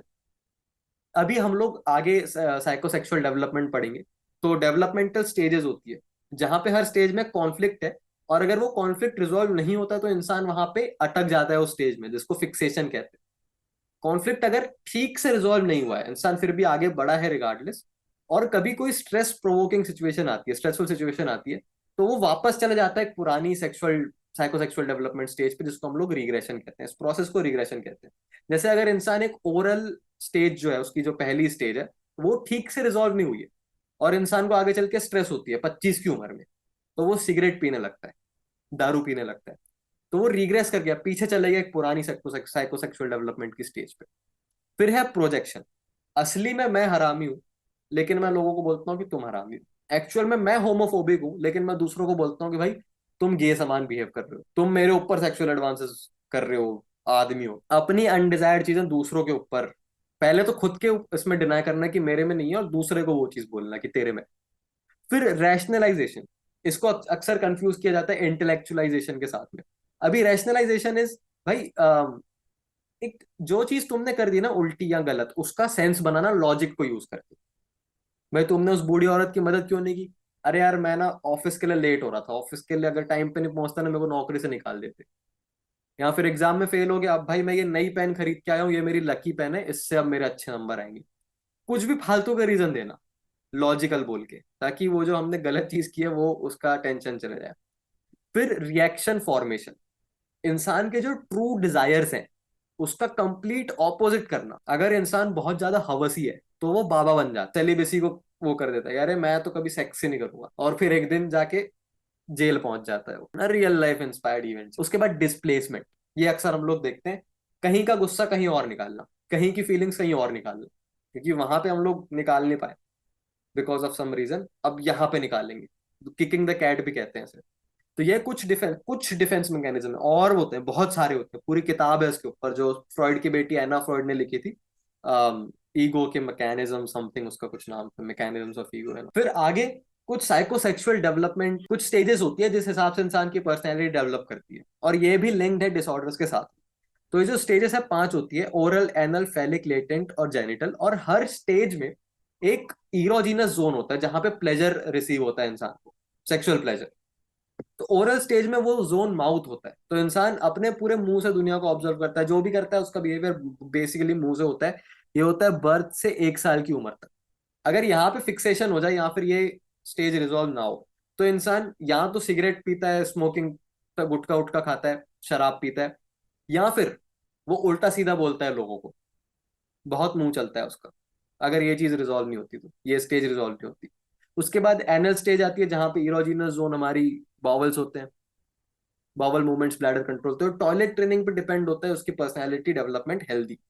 अगर टॉयलेट ट्रेनिंग बहुत ज्यादा स्ट्रिक्ट होती है तो इंसान को ओसीडी जैसी ट्रेट्स हो जाती है कि उसको बहुत ज्यादा क्लेanलीनेस पसंद है, ऑर्डर पसंद है, स्ट्रक्चर पसंद है।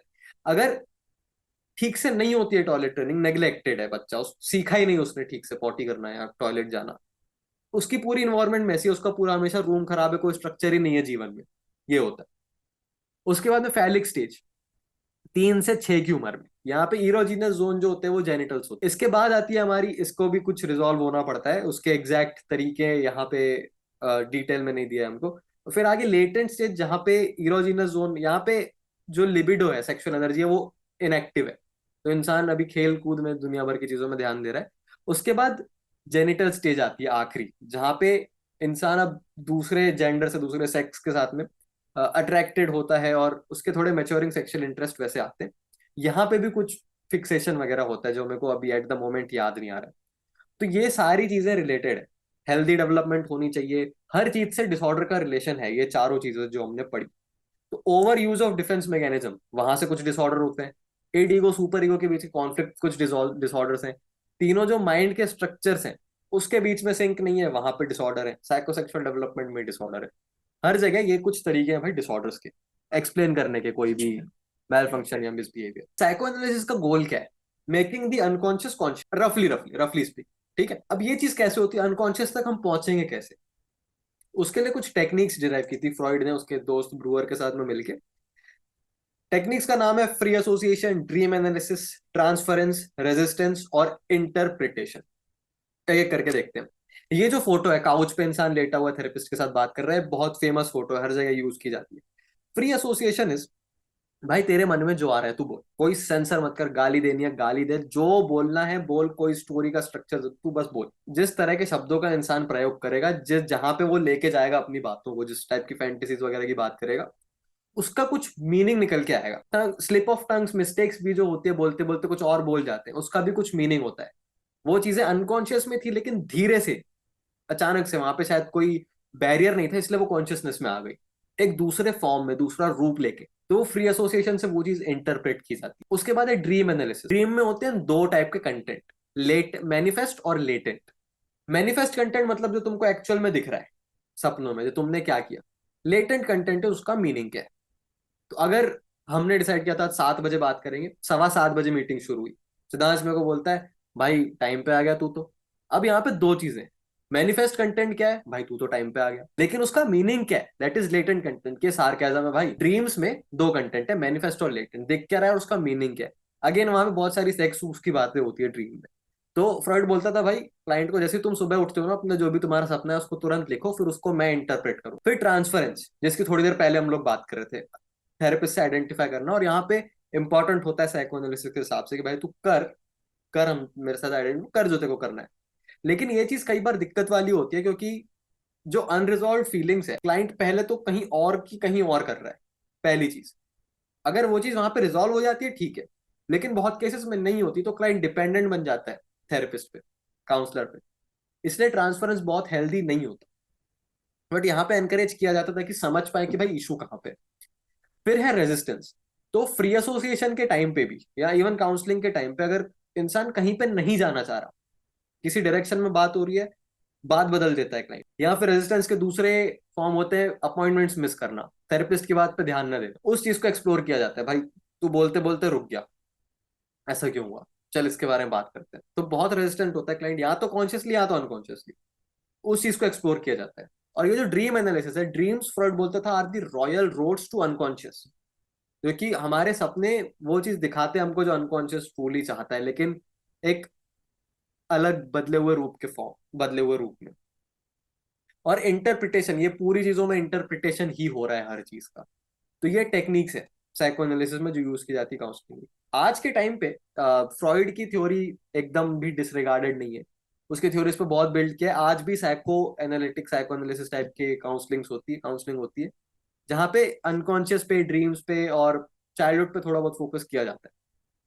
तुम्हारे सेक्सुअल एनर्जी पे वो ईडी को सुपर ईगो वाला सीन नहीं। फ्रॉइड के आगे जो लोग आए, साइकोएनालिसिस की थ्योरी पे अपना और कंट्रीब्यूशन देने, उनमें से एक थे एल्फ्रेड एडलर।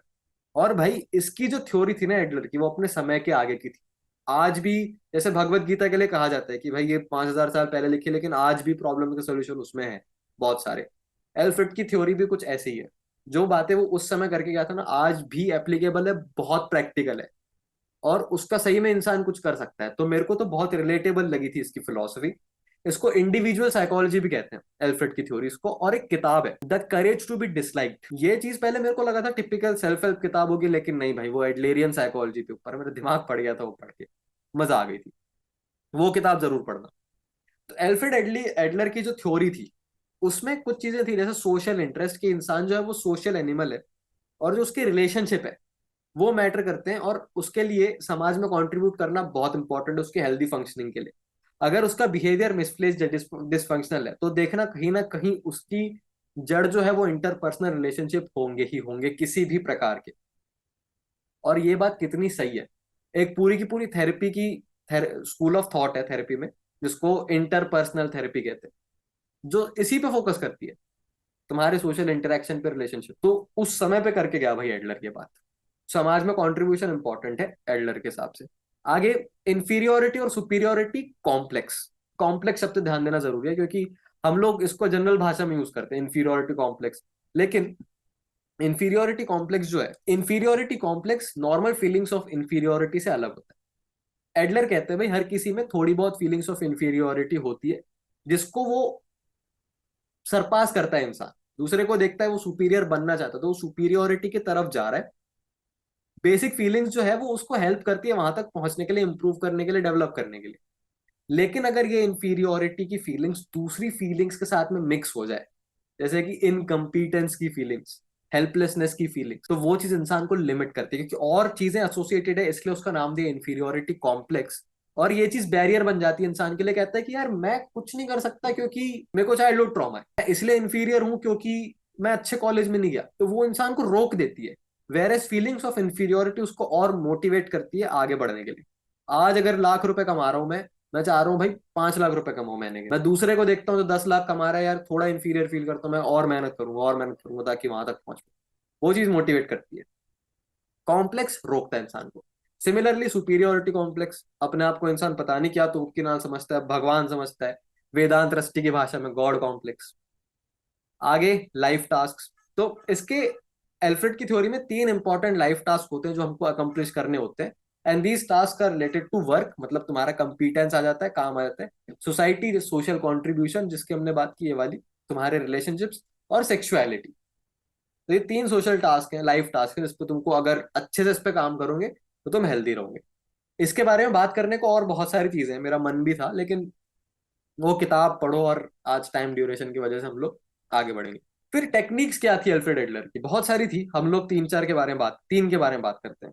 वैसे 6-7 कुछ टेक्निक्स है, किताब में होगी पियर्सन के, देखना। सबसे पहले तो कन्फ्रंटेशन। भाई क्लाइंट को बताया जाता है कि तू जो कर रहा है ये तो उल्ट दोगलापन है। अश्नीर ग्रोवर बन जाता है क्लाइंट, थेरेपिस्ट कई बार, या काउंसलर। भाई ये दोगलापन है, आज भी मैं किसी को बोल के आया। तो कन्फ्रंटेशन यहाँ पे होता है। कुछ काउंसलिंग में, कुछ थेरेपीज में, सेटिंग्स में नहीं होता कन्फ्रंटेशन। और यहाँ पे जो काउंसलर है वो टीचर की तरह, एजुकेटर की तरह भी कई बार एक्ट करता है।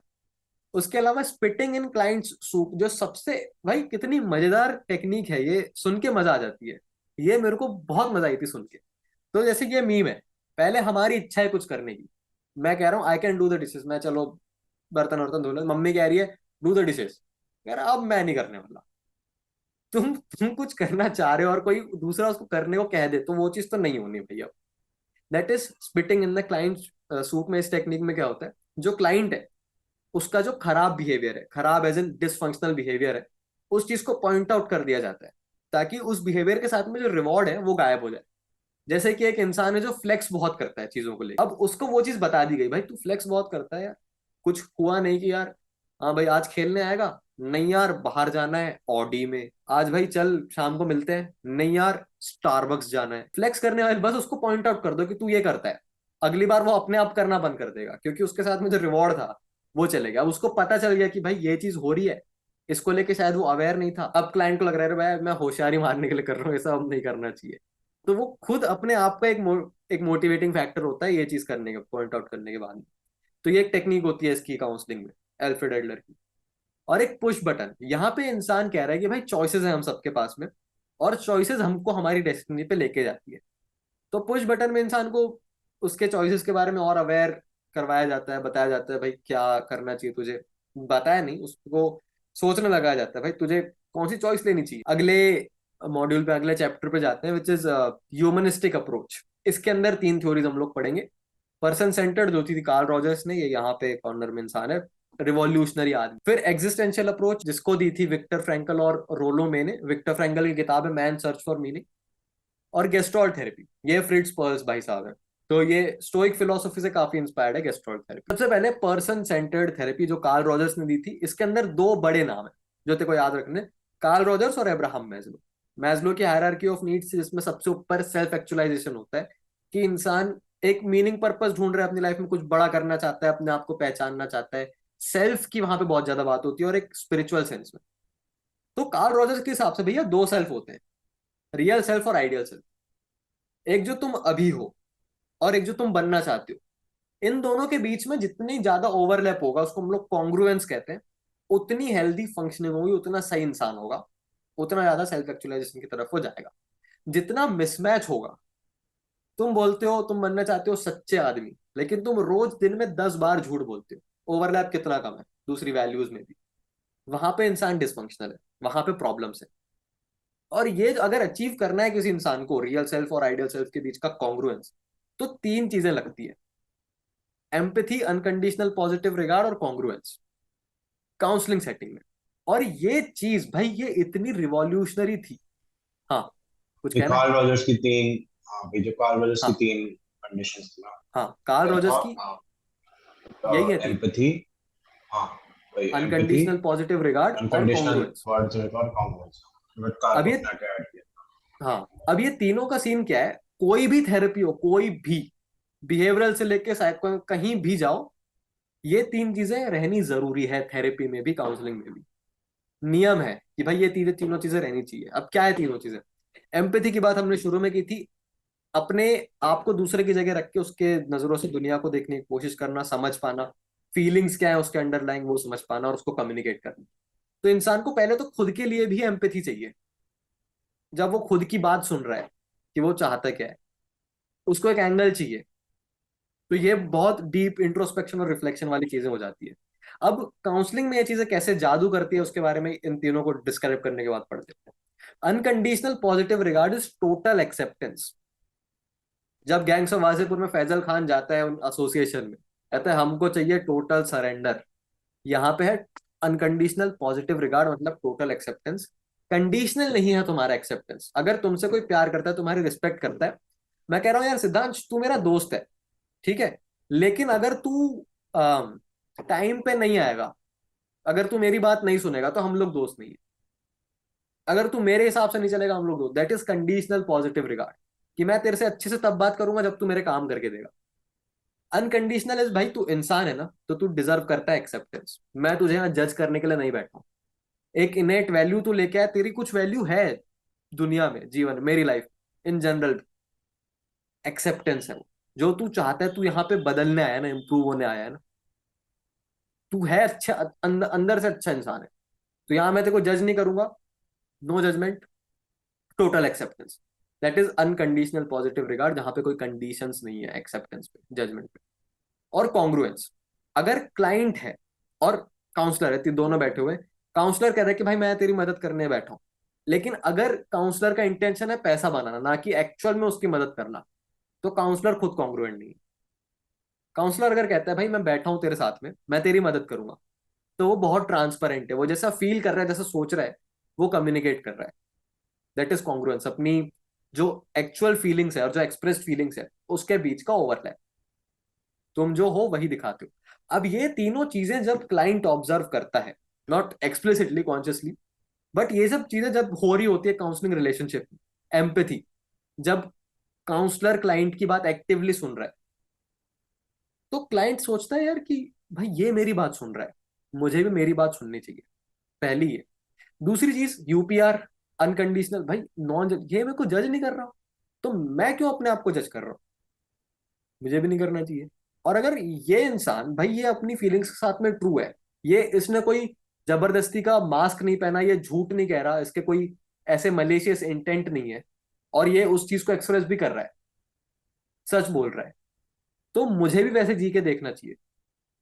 तो इस टाइप की चीजें रियलाइजेशन क्लाइंट में खो जाते हैं। ये कार्ल रॉजर्स की किताब है ऑन बिकमिंग अ ह्यूमन, उसमें ये सब चीजें कार्ल रॉजर्स लिखते हैं कि भाई ये चीजें हैं जो रिजल्ट करती है चेंज में, इंप्रूवमेंट में। तो ये कॉन्ग्रुएंस अचीव करना होता है, और ये बहुत लंबे चलते हैं, काउंसलिंग के जो नॉर्मल सेशंस होते हैं बहुत लंबे चलते हैं। अब हमारी जो अगली अप्रोच है काउंसलिंग को, उसको हम लोग कहते हैं एग्जिस्टेंशियल अप्रोच, जिसका मेन प्रोपोनेंट जो है दो आदमी थे, विक्टर फ्रैंकल और रोलो मे। तो विक्टर फ्रैंकल, जिसको नहीं पता है, 1940s के टाइम पे एक साइकेट्रिस्ट होते थे जर्मनी में, जिन्होंने बचपन से ही इन सब चीजों के बारे में सोचना शुरू कर दिया था, मीनिंग पर्पस लाइफ का, और ये ना चीजों को बियॉन्ड सेल्फ एक्चुअलाइजेशन लेके जाते हैं जब मीनिंग और पर्पस की ये बात करते हैं किसी के लाइफ में। तो जब इनको 1940s के टाइम, वर्ल्ड वॉर टू के टाइम, नाजीज ने पकड़ के कॉन्सेंट्रेशन कैंप्स में डाल दिया था, इन्होंने बहुत वहां पे सफर किया। उसकी एक दो चीजें यार, जो वहां के गार्ड्स होते थे कभी भी किसी को मार देते थे। दो लाइनें बनती थी लोगों की जब नए लोग आते थे कॉन्सेंट्रेशन कैंप में। एक जो बूढ़े लोग थे या डिसेबल्ड लोग थे उनको एक तरफ भेजते थे और बाकी लोग को एक तरफ। और इन लोगों को ये बात पता थी कि ये बूढ़े लोग को कहाँ लेके जाया जा रहा है, उनको गैस चेम्बर्स में ले जाया जाता था। ये लोग रोज इस डर में जीते थे भाई कि आज अगर हम लोग नहाने जाएंगे और कहीं उसमें से गैस निकल गई तो फिर, रोज इनको मौत का डर होता था। तो ये उस टाइप की जिंदगी जीते थे, फटे जूते फटे कपड़े। और जब कोई मर जाता था ना कैंप में, तो ये उसके जूते ले लेते ताकि कम से कम थोड़ा थोड़ा इतना सा कंफर्ट हो या कुछ वहां पे हो जूतों के उसमें। तो खराब बहुत हालत थी, और कॉन्स्टेंटली ये सोचते रहे कि क्या मीनिंग हो सकता है सफरिंग के पीछे। और उन्होंने ये देखा भाई, जिन लोगों को उम्मीद थी, जिन लोगों के लाइफ में एक सेंस ऑफ मीनिंग था कि मैं यहाँ पे इसके बाद क्या करूंगा जाके, किसी को किताब पब्लिश करनी थी, किसी को लगता था कि उसकी फैमिली उसके लिए वेट कर रही है, इनको खुद लगता था इनकी फैमिली से ये मिल पाएंगे उसके बाद, कॉन्सेंट्रेशन कैंप के बाद में। लेकिन कॉन्सेंट्रेशन कैंप के दौरान ही इनकी पूरी फैमिली को मार दिया गया था। ये बात इनको कॉन्सेंट्रेशन कैंप से निकल के पता चली। इन्होंने फ्रेडरिक नीजा को भी कोट किया वहां पे, he who has a why to live for can bear almost any how. और ये मीनिंग और पर्पस को बहुत प्रोपोगेट किया कि भाई, और इनकी थेरेपी भी लोगोथेरेपी कहलाती है, जो उन्होंने खुद डेवलप की थी। एक स्कूल ऑफ थॉट है लोगोथेरेपी, जहां पे कोई भी क्लाइंट जब इनके पास आता था तो ये पूछते थे कि why do you not commit suicide. और फिर उस पूरी प्रोसेस में लोगोथेरेपी की एक मीनिंग या पर्पस डिस्कवर करते थे लाइफ का। और ये बहुत स्पिरिचुअल लेवल पे जाके काउंसलिंग करते थे। तो इसकी टेक्निक्स और अप्रोच के बारे में बहुत ज्यादा नहीं दिया है किताब में, तो हम लोग आज इतना ही देखेंगे। उसके बाद इसके बारे में और किसी को जानना है, एक दो चीजें, एक कंसेप्ट ये लोग बताते हैं, जैसे एग्जिस्टेंशियल वैक्यूम, एग्जिस्टेंशियल एंजाइटी, कि हमेशा इंसान एक अपने जीवन में मीनिंग ढूंढ रहा है। और कोई भी अगर डिसऑर्डर है, नॉट इन पर्टिकुलर डिसऑर्डर, लेकिन अगर डिसफंक्शनल इंसान है, अगर कोई काउंसलिंग सीख कर रहा है, तो उसका रीजन, उसका कॉज ये है कि भाई ये इंसान भटक गया अपने रास्ते से, ये मीनिंग, इसको मीनिंग की बहुत तलाश है, और ये एग्जिस्टेंशियल क्राइसिस, वैक्यूम, एंजाइटी, इन सब चीजों से सफर कर रहा है, और उसको मीनिंग ढूंढ के ठीक किया जा सकता है। और हर किसी की लाइफ में मीनिंग होता है, उसको ढूंढना होता है, कोई इनेट मीनिंग नहीं है, बट मीनिंग ढूंढने पे, क्रिएट करने पे चीजें सही हो सकती है। फिर अगली अप्रोच है गेस्टॉल्ट अप्रोच, जो कि हियर एंड नाउ पे फोकस करती है कि व्हाट रियली मैटर्स। और इसके जो प्रोपोनेंट थे वो थे फ्रिट्ज पर्ल्स। गेस्टॉल्ट का जो स्कूल ऑफ थॉट है पूरा, वो कहता है the whole is bigger than the sum of its parts. ये चीज को समझना थोड़ा थोड़ा सा ट्रिकी है, कि जब छोटी छोटी चीजें मिलके एक चीज को बनाते हैं, तो जो जो बड़ी चीज बनती है उसका मीनिंग उसके कई ऊपर होता है। जैसे हम लोग एक गाड़ी को देखते हैं, गाड़ी के छोटे छोटे तुम पुर्जे अलग निकाल दो, इंजन अलग कर दो, चक्का अलग कर दो, तो उसकी इंडिविजुअल वैल्यू के अलावा जब वो चीजें मिल जाती है, तो वो उससे एक ऊपर चीज क्रिएट करती है। इस टर्म में, अपने एग्जाम्पल में, यूटिलिटी के मामले में, इधर से उधर जाना, कंफर्ट वगैरह वगैरह। तो गेस्टोल्ट थेरेपी भी एकदम एज अ होल इंसान को देखती है, कि इसके रिलेशनशिप देखेगी, और फिर इसका पूरा एडजस्टमेंट कैसा है एनवायरनमेंट के साथ में, सब कुछ देखती है, होलनेस। और इसके भी ज्यादा टेक्निक्स वगैरह किताब में दिए हैं नहीं। तो फिलहाल ह्यूमनिस्टिक अप्रोच के लिए इतना ही। आगे हमारी आती है सबसे interesting second wave of psychology, है ये बिहेवियरिज्म, जिसके ये सबसे बड़े साइकोलॉजिस्ट बीएफ स्किनर, इन्होंने धीरे धीरे शुरू की थी चीजें। और इसके पहले एक जॉन वॉटसन भी थे, जिनकी एक्सपेरिमेंट्स जो थी काफी कंट्रोवर्शियल होती थी। तो बिहेवियरल अप्रोच जो है वो काउंसलिंग, वो बेस्ड है लर्निंग थ्योरीज पे, जो तीन है: क्लासिकल कंडीशनिंग, ऑपरेंट कंडीशनिंग और सोशल लर्निंग थ्योरीज। और सबसे ज्यादा जो डोमिनेंट पार्ट है इसमें, वो ऑपरेंट कंडीशनिंग का है। उसकी टेक्निक्स हम लोग थोड़ी देर में देखेंगे। बट सिद्धांत, तेरे को पता है ये तीनों थ्योरीज, क्लासिकल, ऑपरेंट और सोशल लर्निंग, पता है तीनों? सोशल नहीं पता। क्लासिकल सोशल ऑपरेंट लर्निंग वो एल्बर्ट बंडूरा वाले की, इंसान देख के चीजें सीख जाता है, जिसमें वो बच्चों को बोबो डॉल दिखाते हैं, वो एक्सपेरिमेंटर मार रहा होता है बोबो डॉल को और फिर बच्चे भी रिपीट करते हैं वो चीज। कि जनरल आइडिया है हम लोग ऑब्जर्व करके सीख जाते हैं लोगों को। तो अगर कभी तूने कोई सीरीज देखा, मूवी देखा और तू एक्टर के जैसे बात करने लग गया उसके एक्सेंट में, that is social learning in play. और operant? Operant conditioning is reward and punishment. कि हाँ जो हाँ, अगर समझ गया। रीइंफोर्समेंट बिहेवियर के जस्ट बाद स्किनर्स बॉक्स। रीइंफोर्समेंट हुई। हाँ, स्किनर यही तो है। बिहेवियर के बाद में कॉन्सिक्वेंस में अगर रीइंफोर्समेंट मिली तो बिहेवियर बढ़ेगा, पनिशमेंट मिली तो बिहेवियर घटेगा। क्लासिकल कंडीशनिंग इज दो स्टिमुलस होती है। एक न्यूट्रल स्टिमुलस है जो इन्वायरमेंट में कोई भी चीज प्रेजेंट है जिसको रजिस्टर कर सकते हैं, और एक अनकंडीशन रिस्पॉन्स होता है तुम्हारी बॉडी का एक रिफ्लेक्स, गर्म चीज पे हाथ लगा तुरंत पीछे हो जाना, हाथ आंखें बंद हो जाना, नी जर्क रिफ्लेक्स और वगैरह वगैरह, उल्टी करना। वो दोनों चीजें एसोसिएट हो जाती है। तो उसके बारे में भी थोड़ी देर में अपन देखने ही वाले हैं। तो ये तीन लर्निंग थ्योरीज पे बेस्ड है अपनी बिहेवियरल अप्रोच, और ये आगे चल के कॉग्निटिव अप्रोच के साथ में कंबाइन भी होती है। देखते हैं कैसे। इसकी टेक्निक्स देखते हैं, बिहेवियरल अप्रोच क्या क्या टेक्निक यूज करता है। और हाँ, एक चीज मैं भूल गया, बिहेवियरल अप्रोच की जो एक जो अंडरलाइंग थ्योरी है कि कोई भी डिसऑर्डर क्यों हुआ है, तो वो लोग कहते हैं भैया डिसऑर्डर हुआ है फॉल्टी लर्निंग के वजह से। इंसान ने जो गलत चीजें सीख ली है कुछ उसके एनवायरमेंट के हिसाब से, और अगर उस चीज को रिप्लेस कर देंगे हम लोग अच्छी रैशनल एडाप्टिव लर्निंग से, तो इंसान अपने एनवायरमेंट के साथ में सही में फिट हो जाएगा। तो इसकी कुछ टेक्निक्स देखते हैं। सबसे पहले है रीइंफोर्समेंट। रीइंफोर्समेंट जैसे कि मैंने बताया, कोई भी बिहेवियर के बाद ऐसी कोई चीज जो उसको और प्लेजरेबल बना दे। कुछ भी हो सकता है, शाबाशी हो सकता है, कुछ खाने पीने का हो सकता है, भूखे इंसान को खाना दे दो, प्यासे को पानी दे दो, रिश्वत दे दो किसी को, some call it bribery, I call it positive reinforcement. तो रीइंफोर्समेंट दो प्रकार की होती है, पॉजिटिव और नेगेटिव। पॉजिटिव रीइंफोर्समेंट जो कि बिहेवियर में, एक्सपीरियंस में कुछ ऐड करती है। तूने कुछ अच्छा किया, मैंने तेरे को chocolate they the, that is positive reinforcement, अब वो बिहेवियर को बढ़ाएगी। नेगेटिव रीइंफोर्समेंट खराब नहीं होती है। नेगेटिव रीइंफोर्समेंट एक्सपीरियंस में से कुछ पेनफुल चीज को सब्सट्रैक्ट करती है। मैं कह रहा हूं भाई एक काम कर दे, मेरा ये काम कर दे, एडिट कर दे मेरी वीडियो, मैं तेरा होमवर्क कर दूंगा। होमवर्क करना तेरे लिए पेनफुल है, वो चीज मैंने तेरे से ले ली, that is negative reinforcement. Punishment भी ऐसी होती है, positive punishment, negative punishment. Positive punishment जो है कुछ पेनफुल ऐड करती है एक्सपीरियंस में, किसी को मारपीट देना, बिजली के झटके दे देना, उससे बिहेवियर रिड्यूस होगा। नेगेटिव पनिशमेंट कुछ प्लेजरेबल चीज ले लेना। अगर बच्चा होमवर्क नहीं कर रहा है तो पेरेंट्स कहते हैं हम तू एक हफ्ते तक अब टीवी नहीं देख पाएगा, जिसने एक नेगेटिव एक्सपीरियंस क्रिएट किया, वो बिहेवियर कम होगा। तो रीइंफोर्समेंट यूज की जाती है अपने आप को रिवॉर्ड करना कोई भी काम करने के बाद में। शेपिंग, जब बिहेवियर को सिखाया जाता है छोटे छोटे चीजों से। तो अगर किसी के घर में डॉग है, तो जब डॉग ट्रेनिंग होती है तो उसको छोटी छोटी चीजें सिखाई जाती है। पहले तो डॉग को ऐसी नॉर्मल इन्वायरमेंट में छोड़ दिया जाता है।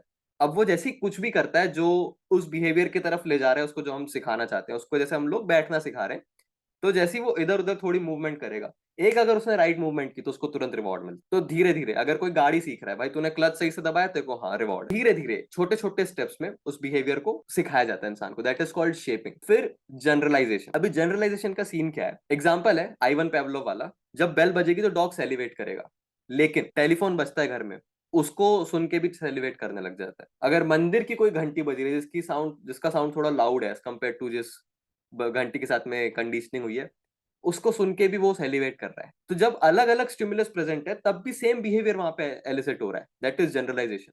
एक दूसरा एग्जांपल लेते हैं। एक दूसरी एक्सपेरिमेंट थी जहां पे एक छोटे बच्चे को चूहे से डरना सिखाया था, व्हाइट कलर के चूहे से। अब वो जब व्हाइट कलर के खरगोश को देखता था तो रोने लगता था, व्हाइट कलर का फर देखता था अपने घर में तो रोने लगता था, सेंटा क्लॉज की दाढ़ी देखेगा व्हाइट तो रोने लगेगा, किसी बूढ़े आदमी के सफेद बाल देखेगा तो रोने लगेगा। अलग अलग स्टिमुलस में भी same behaviour, that is generalisation. इसका उल्टा डिस्क्रिमिनेशन होता है कि जब हम लोग अलग अलग स्टिमुलस को पहचान जाते हैं कि भाई मेरे को तो सफेद चूहे से डरना सिखाया ना, सफेद कुत्ते से नहीं डरता वो, दैट इज डिस्क्रिमिनेशन। तो जनरलाइजेशन भी कई बार होता है जिसको हम लोग रिड्यूस करते हैं। जनरलाइजेशन फोबियाज में होता है, और जो अलग अलग प्रकार की एंजाइटीज होती है वहां पे जनरलाइजेशन हमको देखने मिलती है कि एक जगह से कोई चीज हुई, वो चीज दूसरी जगह पे अप्लाई हो जाती है। फिर मेंटेनेंस। अब कोई भी बिहेवियर जब किसी को सिखाया गया है और वहां पे रिवॉर्ड पनिशमेंट अब हटा दिए सिखाने के बाद में, उसके बावजूद, रिवॉर्ड पनिशमेंट हट जाने के बावजूद वो बिहेवियर कंटिन्यू हो रहा है, उसको अब कोई मोटिवेटर नहीं चाहिए, वो बस है, that is called maintenance. Extinction is अचानक से बिहेवियर गायब हो जाता है क्योंकि तुमने उसको रिवॉर्ड पनिशमेंट नहीं दिया। अभी ये दोनों ऑपोजिंग चीजें, मेंटेनेंस और एग्जिस्टेंस, ठीक है। कि भाई हमने किसी को सिखाया कुत्ते को कि जब तू बैठेगा तो तेरे को ट्रीट मिलेगी, थोड़ी देर बाद उसको ट्रीट देना बंद कर दिया, 8-10 बार बैठने के बाद, एक टाइम के बाद वो बिहेवियर गायब हो जाएगा। क्योंकि उसका रिवॉर्ड हट गया वहां से। ठीक है, सिंपल। फिर आगे पनिशमेंट, अभी हमने बात की, कोई नेगेटिव चीज एक्सपीरियंस में ऐड कर दो, वो बिहेवियर कम हो जाएगा। और पनिशमेंट भी अलग अलग प्रकार की होती है, नॉट नॉट ओनली दैट बिजली के झटके देना है, कुछ करना, कुछ रिमूव कर देना। बेस्ट तरीका होता है, देखो कोई भी बिहेवियर को अगर हमको किसी को सिखाना है, उसको लंबे समय तक कंटिन्यू करना है, तो उसके लिए बेस्ट है पॉजिटिव रीइंफोर्समेंट, कुछ ऐड करो उसके बिहेवियर में। और अगला जो होता है वो शेड्यूल्स ऑफ रीइंफोर्समेंट होता है, मतलब तुम कितनी बार उसको रीइंफोर्स कर रहे हो उस बिहेवियर को। तो जब बिहेवियर सिखाया जा रहा है, हर बार उसको रीइंफोर्समेंट दो। जब बिहेवियर एकदम नया है, तो कुछ करना सीख रहा है, हर बार कुत्ते को हम लोग रीइंफोर्समेंट ट्रीट देते हैं। एक टाइम के बाद में उसको कुछ कुछ टाइम बाद देंगे, जैसे अगर वो 10 बार जब बैठेगा तो देंगे कभी। ऐसे जैसे इसमें होता है कसिनोज में, तुम जुए वो मशीन खेलते हो, कई कभी रिवॉर्ड मिलता है, कभी नहीं मिलता है। That is one example of schedules of reinforcement, time ratio interval ऐसे करके उसके कुछ होते हैं। अब पनिशमेंट का सीन क्या है कि एक बच्चा आता है, स्कूल में चीटिंग करता है, अपने घर में बताता है कि आज मैंने एग्जाम में चीटिंग की। उसके घर वाले उसकी पिटाई कर देते हैं। तो अब इससे क्या होगा, क्या बच्चा चीटिंग करना बंद कर देगा? सिद्धांत, तुझे क्या लगता है? घर पे बताना बंद कर देगा। घर पे बताना बंद कर देगा। Exactly exactly. पनिशमेंट से एक जरूरी नहीं है वो बिहेवियर चेंज हो जाए जो हम लोग चाह रहे हैं। बिहेवियर कंटिन्यू होगा, वो छुपाना सीख जाएगा, बचना सीख जाएगा। पनिशमेंट बहुत अच्छा तरीका नहीं है किसी बिहेवियर को रिड्यूस करने का। उसके बाद है सिस्टमेटिक डिसेंसिटाइजेशन। अब ये एक्सपोजर के समान है। जैसे ये इसमें दिखा रहे हैं भाई, एक आदमी इसको मकड़ी दिखा रहा है आदमी को। इस सीन में क्या है कि सिस्टमेटिक डिसेंसिटाइजेशन में जिस भी चीज से तुझे डर लगता है, जैसे किसी को क्लॉस्ट्रोफोबिया है, या किसी को पकड़ लो लिफ्ट में बैठने का डर है, लिफ्ट में ट्रैवल ऊपर नीचे जाने का उसका डर है, उसको धीरे धीरे वो चीज से एक्सपोज किया जाता है सबसे पहले। कि हाँ भाई, पहले थोड़ी देर तेरे को पहले लिफ्ट दिखाएंगे, फिर तेरे को लिफ्ट में बिठाएंगे, और फिर ऊपर नीचे ले जाएंगे तुझे। उसके साथ में क्या है, उसको पहले रिलैक्स करना सिखा रहे हैं। प्रोग्रेसिव मसल रिलैक्सेशन होता है, कि अपने शरीर की छोटी छोटी जो मसल्स है पहले इसको कॉन्ट्रैक्ट करेंगे, फिर रिलीज करेंगे। और डीप ब्रीदिंग, ये दो तरीके से इंसान फिजियोलॉजिकल लेवल पे पहले रिलैक्स होता है, उसके बाद में उसको एक्सपोज कराया जाता है उस चीज से जिससे उसको डर लगता है। अब यहाँ पे दो ऑपोजिंग चीजें, कंडीशनिंग कैसे हो रही है समझना, ठीक है। सबसे पहले दो चीजें क्या कनेक्टेड है कि भाई लिफ्ट दिखेगी इंसान डरेगा। लिफ्ट एक स्टिमुलस है, इंसान का डरना रिस्पॉन्स है, जो कि फिजियोलॉजिकल लेवल पे। अभी ये दोनों कनेक्टेड है, ये स्टिमुलस और ये रिस्पॉन्स। सिस्टमेटिक डिसेंसिटाइजेशन में क्या हुआ, पहले हमने उसको रिलैक्स करना सिखाया, और फिर स्टिमुलस को एक्सपोज किया। तो अब ये स्टिमुलस क्या है, लिफ्ट, और रिस्पॉन्स क्या है, रिलैक्स होना। तब ये दोनों पेयर हो जाते हैं। एक थ्योरी इसकी ये है। दूसरी ये है, दो ऑपोजिंग जब फोर्सेस होती है, एक तरफ इंसान डर रहा है, दूसरी तरफ वो रिलैक्स हो रहा है, तो ये जो ऑपोजिट चीजें, ऑपोजिंग जो फोर्सेस है, वो एक दूसरे को मार गिराती है, जीरो पे ले आती है। ये एक थ्योरी सिस्टमैटिक डिसेंसिटाइजेशन के काम करने की, वो क्यों काम करता है। उसके बाद है रिहर्सल, जो हमारा डिजायर्ड बिहेवियर है उसको प्रैक्टिस करके देखना। कि अगर जैसे आगे आ रहा है ये एजर्टिवनेस ट्रेनिंग, अपनी नीड्स को कम्युनिकेट करना बिना रूड साउंड के या बिना एरोगेंट साउंड के। अगर मेरे को किसी का मजाक नहीं पसंद, तो मैं उसको बोलता हूँ भाई मेरे को ये चीज पसंद नहीं है, ऐसे बदतमीजी मत किया अगर मेरे साथ, अच्छे से प्यार से। अब जिस जिस इंसान को ये बोलने से डर लगता है, बहुत लोग हैं ऐसे, तो उनसे रिहर्सल करवाई जाती है। थेरेपिस्ट खुद बोलता है कि हाँ भाई चल प्रैक्टिस कर इस चीज को। उसके बाद में इन्वायरमेंटल प्लानिंग, जिसकी मैं खुद बहुत बात करता हूँ, जॉर्डन पीटरसन बहुत बात करता है, क्लीन योर रूम। कि तुम अपने इन्वायरमेंट में ऐसी चीजें रखो, जैसे अभी मेरे को अगर पानी ज्यादा पीना है, तो मैंने दोनों बॉटल यहीं पे भर के रखी है, हर एक चीज मेरे एक हाथ के दूरी पे जो भी मुझे चाहिए। और वो चीजें हमको हमारी मेमोरी में कुछ पर्टिकुलर चीजों को ट्रिगर करती है। जैसे किसी को पढ़ाई करना है, या किसी का कोई गोल है, तो वो उसको लिख के अपने दीवार पे चिपका देता है वहां पे, या लैपटॉप के सामने कोई टास्क लगा देगा जो उसको रोज करना है, ताकि वो चीज उसको याद दिलाती रहे। तो ऐसे ही इन्वायरमेंटल प्लानिंग ऐसी होती है, तुम पूरा इन्वायरमेंट अपना रूम वगैरह ऐसे सेट करते हो, घर ऐसे सेट करते हो जो तुम्हें हेल्प करे एडाप्ट करने में, अच्छे जो तुम्हारा डिजायर्ड बिहेवियर है उसको एग्जीक्यूट करने में इजीली। असर्टिवनेस ट्रेनिंग की हमने बात की अभी। फिर नेक्स्ट आता है कंटिंजेंसी कॉन्ट्रैक्ट। यहाँ पे काउंसलर और क्लाइंट एक्सप्लिसिटली मेंशन करते हैं कि कौन से बिहेवियर हमको चाहिए, कौन से बिहेवियर हमको नहीं चाहिए, और अगर ये होते हैं दोनों बिहेवियर्स, तो उसका कॉन्सिक्वेंस क्या होगा।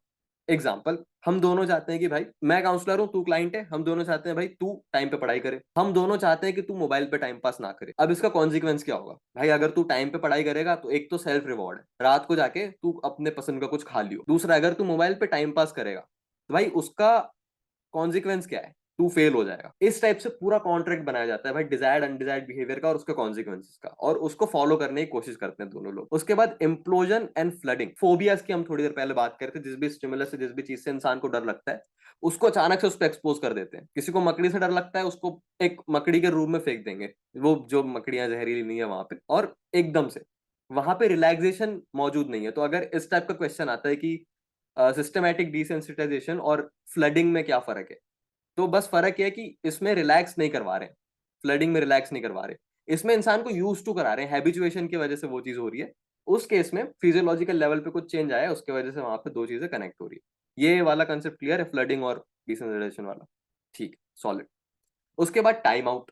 अगर बच्चा होमवर्क नहीं करता है, बोले भाई तू 2 घंटे टीवी नहीं देखेगा, जो प्लेजरेबल एक्टिविटी है उससे रोक दिया जाता है थोड़ी देर के लिए। करेक्शन, कभी गलत चीज है तो पेरेंट्स उसको सिखाते हैं बच्चे को कि भाई ये तो मत कर, वो कर। टाइम हाँ, आउट और नेगेटिव पनिशमेंट में क्या डिफरेंस? टाइम आउट एक प्रकार की नेगेटिव पनिशमेंट है, कह सकते हैं। ठीक है, कोवर्ट सेंसिटाइजेशन का दूसरा नाम है एवर्सिव कंडीशनिंग। अगर ये मूवी देखिए क्लॉकवर्क ऑरेंज, भाई देखना, बहुत अजीब सी मूवी है, कुछ समझ में नहीं आता है शुरू शुरू में क्या हो रहा है, बट गजब है। अब ये आदमी को क्या करते हैं, ये क्रिमिनल होता है जो रेप में इन्वॉल्व होता है, मर्डर में इन्वॉल्व होता है, चोरी चकारी में इन्वॉल्व होता है। अब ये लोग एक नई टेक्निक निकालते हैं इस बिहेवियर को सुधारने की। वो क्या करते हैं, इसको पहले तो फिल्म में दिखाते हैं, देख ऐसे पूरी इसकी आंखें खोल के, आंखें बंद नहीं होती, एक आदमी उसमें वो ड्रॉप डालता रहता है, और वो मूवी में ये पूरी गंदी गंदी चीजें हो रही होती है, रेप, क्राइम, मर्डर, ड्रामा, सब कुछ। और उसके साथ में इसको एक ऐसी इंजेक्शन दे देते हैं जिससे ये उल्टी करता रहे बार बार। तो वो मूवी देखता है, कुछ क्राइम देखता है, उसके मन में वो विचार ट्रिगर होते हैं उस टाइप के, और फिर वो उल्टी कर देता है। तो अब ये दोनों चीजें कनेक्ट हो जाती है कि जब ये सोचेगा भी ना कुछ क्राइम करने के बारे में, तो ये उल्टी कर देगा, इससे होगा ही नहीं क्राइम। तो जो अनडिजायर्ड बिहेवियर है उसके साथ में कोई पेनफुल चीज को कनेक्ट कर दिया। अगर कभी नशा मुक्ति केंद्र जाना हो, उम्मीद करते हैं भाई पेशेंट बन के ना जाए तो नशा मुक्ति केंद्र देखने जाए कभी, तो वहां पे क्या करते हैं, एक इंजेक्शन देंगे जिससे उल्टी होगी थोड़ी देर में, और जैसी तुझे उल्टी होने वाली रहेगी उसके पहले शराब थोड़ी सी सुंघा देंगे, दिखा देंगे। तो अब शराब और उल्टी कनेक्ट हो गई है, अनडिजायर्ड बिहेवियर और पेनफुल स्टिमुलस या पेनफुल एक्सपीरियंस अब कनेक्ट हो चुके हैं, तो वो चीज गायब हो जाएगी, बंद हो जाएगी, इंसान शराब पीना बंद कर देगा। तो ये सब कुछ टेक्निक्स है, ये बहुत इंटरेस्टिंग चीज है, और ये टेक्निक जो है ना वो सही में काम करती है बहुत सारे केसेस में, स्पेशली जब तुमको कुछ बिहेवियर बदलना हो या कुछ नया बिहेवियर स्टार्ट करना हो। इसका क्रिटिसिज्म यही है कि ये सिर्फ और सिर्फ बिहेवियर को देख, जो कि इसका पॉजिटिव पॉइंट भी है और क्रिटिसिज्म भी है। बस सिर्फ बिहेवियर पे ध्यान है, कॉग्निशंस पे ये लोग बिल्कुल ध्यान नहीं देते बहुत केसेस। तो इसलिए आगे आती है कॉग्निटिव बिहेवियरल अप्रोच, मतलब मोस्टली ये कॉग्निटिव है लेकिन इसको बिहेवियरल के साथ में कनेक्ट कर देते हैं, स्पेशली इन दोनों थेरेपीज को। कॉग्निटिव थेरेपी जो दी थी एरन बैक ने, ये आदमी यहाँ पे रिवॉल्यूशनरी आदमी। और रैशनल इमोटिव थेरेपी थी पहले ये, उसके बाद में rational emotive behavioural therapy, Albert Ellis, ये आदमी है। और रियलिटी थेरेपी। तो एक एक करके देखते हैं। कॉग्निटिव अप्रोच जो है वो उसके अंडरलाइंग जो थ्योरी है कि कोई भी डिसऑर्डर या कोई भी चीज क्या कॉज करता है या क्या रीजन है उसका, faulty beliefs, irrational beliefs and irrational thought patterns. तो ये थिंकिंग और बिलीव्स को चेंज करते हैं। ठीक है, तो ये एक प्रकार से एक्शन ओरिएंटेड थेरेपी है जो कि कुछ चेंज ला रही है। कल हमने इनसाइट के बारे में पढ़ा, साइको एनालिसिस, वो इनसाइट देती है, ये चेंज के साथ काम करती है। सबसे पहले जो हिस्टोरिकली पहले आई, that is rational emotive behavioural therapy, rational emotive therapy Albert Ellis ने दी थी। अब ये जो आदमी था थोड़ा एक्सेंट्रिक था, इसको बहुत क्रिटिसिज्म मिलता था क्योंकि शायद थोड़ा एरोगेंट वगैरह था। तो कई इसको भी बहुत क्रिटिसाइज कर देते थे लोग इस थेरेपी को, क्योंकि वो आदमी ने उसको किया कि भाई कोई थोड़ा एरोगेंट आदमी, उसने कुछ बनाया है तो वो चीज ही खराब हो गई क्योंकि आदमी एरोगेंट है, जो कि गलत चीज है। लेकिन ये चीज बहुत गजब की थी, बहुत ट्रांसफॉर्मेशनल थी। इसमें था ABCDE मॉडल। तो ये क्या देखता है भाई, देखो कोई भी जो एक्सपीरियंस होता है, कोई भी बिहेवियर है, उसमें तीन चीजें होती है। पहला एक एक्टिवेटिंग इवेंट है या ट्रिगर, दूसरा है उसका इमोशनल रिस्पॉन्स या behavioural response, that is C, consequence, और बी यहाँ पे बीच में जो आता है दैट इज तुम्हारा बिलीफ और थिंकिंग। अभी तूने मुझे कॉल किया, तूने मुझे बोला कि भाई काउंसलिंग पढ़ा दे, और मैं उस पर गुस्सा हो गया, तो एक्टिवेटिंग इवेंट क्या हुआ, तेरा कॉल आया, कॉन्सिक्वेंस इज मैं गुस्सा हो गया। क्यों गुस्सा हुआ मैं, क्योंकि बिलीफ, मैंने सोचा कि तूने मेरे से तमीज से बात नहीं की। अब डी क्या होगा, उस बिलीफ को हम लोग डिस्प्यूट करेंगे, क्योंकि ऑन भाई ये सच नहीं है, तूने बदतमीजी तो नहीं की थी, तेरा इंटेंशन तो वो नहीं था, लेकिन मैंने एज्यूम कर लिया वो। तो D is disputing that belief, और उसको करने की टेक्निक होती है। एक टेक्निक है सॉक्रेटिक क्वेश्चनिंग, जिसमें क्वेश्चन पूछे जाते हैं और इंसान खुद ब खुद, मेरे से कोई पूछे कि भाई तेरे को ऐसा क्यों लगा कि उसने बदतमीजी से बात की, उसकी टोन देख के, ठीक है भाई चल प्रूफ लेके आ, let's think about the proof, क्या प्रूफ है तेरे पास कि इसने बदतमीजी से बात किया, उसकी टोनैलिटी वैसी थी और कुछ बता नहीं। इसके अगेंस्ट क्या प्रूफ है कि उसने बदतमीजी से बात नहीं की थी, उसका इंटेंशन वैसा नहीं था, कि जनरली तो वो मेरे से बहुत अच्छे से बात करता है, इंसान ही बहुत अच्छा है, जनरली बहुत तमीज से बात करता है, उसकी टोनैलिटी, उसका बात करने का तरीका ही वैसा है कि कभी कभी किसी को लगने लगता है कि एरोगेंट है। अब प्रूफ इसके तरफ ज्यादा है ना, तो ये बिलीफ अपने आप डिस्प्यूट हो गया। और फिर ई, उसको रिप्लेस किया जाता है। ई स्टैंड्स फॉर इफेक्टिव थॉट। अब ये बिलीफ तो गलत था भाई कि किसी ने बदतमीजी से बात की। इफेक्टिव थॉट क्या है? मुझे ऐसा लगा कि उसने बदतमीजी से बात की, लेकिन उसका इंटेंशन वो नहीं था। This is effective thought. अब ये चीज जब होती है ना, पूरा बिहेवियर चेंज हो जाता है। अब अगली बार मेरे से कोई ऐसे बात करेगा तो मेरे को अपने आप याद आ जाएगा कि हाँ भाई, मेरी शायद ये टेंडेंसी है ऐसे सोचने की, लेकिन ऐसा एक्चुअल में है नहीं। तो ये एबीसीडी मॉडल बहुत रिवॉल्यूशनरी, इसको आगे कॉग्निटिव बिहेवियरल थेरेपी में भी यूज किया एरन बेक ने। उसके बाद अगर रियलिटी थेरेपी की बात करें, सीबीटी की बात अभी इसके बात करेंगे, तो विलियम ग्लेसर नाम के आदमी, ये इन्होंने रियलिटी थेरेपी दी और उन्होंने 7 डेडली हैबिट्स बताई। जैसे बाइबल में 7 डेडली सिंस है, तो इसमें 7 डेडली हैबिट्स है। क्रिटिसाइजिंग, ब्लेमिंग, कंप्लेनिंग, नैगिंग, उल्टा सीधा बोलना किसी को, बेसिकली उसको डिवैल्यू करना, थ्रेटनिंग, पनिशिंग और ब्राइबिंग। अब ये सब बिहेवियर में अगर इंसान इंडल्ज करता है, वहां पे प्रॉब्लम्स होती है। और इसको इस थेरेपी में यूज होता है WDEP मॉडल। जैसे कि W स्टैंड्स फॉर वांट्स, कि इंसान को क्या चाहिए। डायरेक्शन, वो उसको कैसे मिलेगा, किस राह पे चलने से मिलेगा। इवैल्यूएशन, उसके बिहेवियर का खुद का, कि कैसा चल रहा है सब कुछ। तो वहां पे एक सेल्फ रेगुलेशन, सेल्फ मॉनिटरिंग आ जाता है इवैल्यूएशन वाले पार्ट में। ओवरऑल चीजें कैसी चल रही है। और प्लान, कि भाई तुम्हारा एग्जैक्टली तू क्या करने वाला है वहां तक पहुंचने के लिए। तो ये कुछ टेक्निक्स रियलिटी थेरेपी। और यार ऑनेस्टली बताऊं, जब मैं काउंसलिंग पढ़ रहा था और क्लिनिकल साइकोलॉजी टाइम पे भी, तो यार मैंने कभी पढ़ा नहीं रियलिटी थेरेपी के बारे में। तो इसके बारे में मुझे खुद ज्यादा आइडिया नहीं है, इसलिए हम लोग आगे बढ़ेंगे। अगली है कॉग्निटिव अप्रोच। इसको कॉग्निटिव थेरेपी एरन वैक ने दी थी इनिशियली। उसके बाद में इसको कॉग्निटिव बिहेवियरल थेरेपी बताया, क्योंकि हम लोग इसमें एक होलिस्टिक अप्रोच लेते हैं अगेन, बायोसाइको सोशल मॉडल को कंसिडर करके। अब what is biopsycho social model? तो कोई भी बिहेवियर, वो डिसऑर्डर्ड हो या नॉर्मल बिहेवियर हो, 3 चीजें इन्वॉल्व है रफली रफली। पहला, तुम्हारी बायोलॉजिकल वल्नरेबिलिटीज या तुम्हारी बायोलॉजिकल टेंडेंसीज कोई भी, जैसे कि तुम्हारी ब्रेन एबनॉर्मेलिटीज, न्यूरोट्रांसमीटर्स का वर्किंग, फॉल्टी जीन्स, लर वगैरह वगैरह। ठीक है, तो ये हो गया बायो। फिर साइको स्टैंड्स फॉर तुम्हारे बिलीव्स और थिंकिंग, तुम सोचते कैसे हो।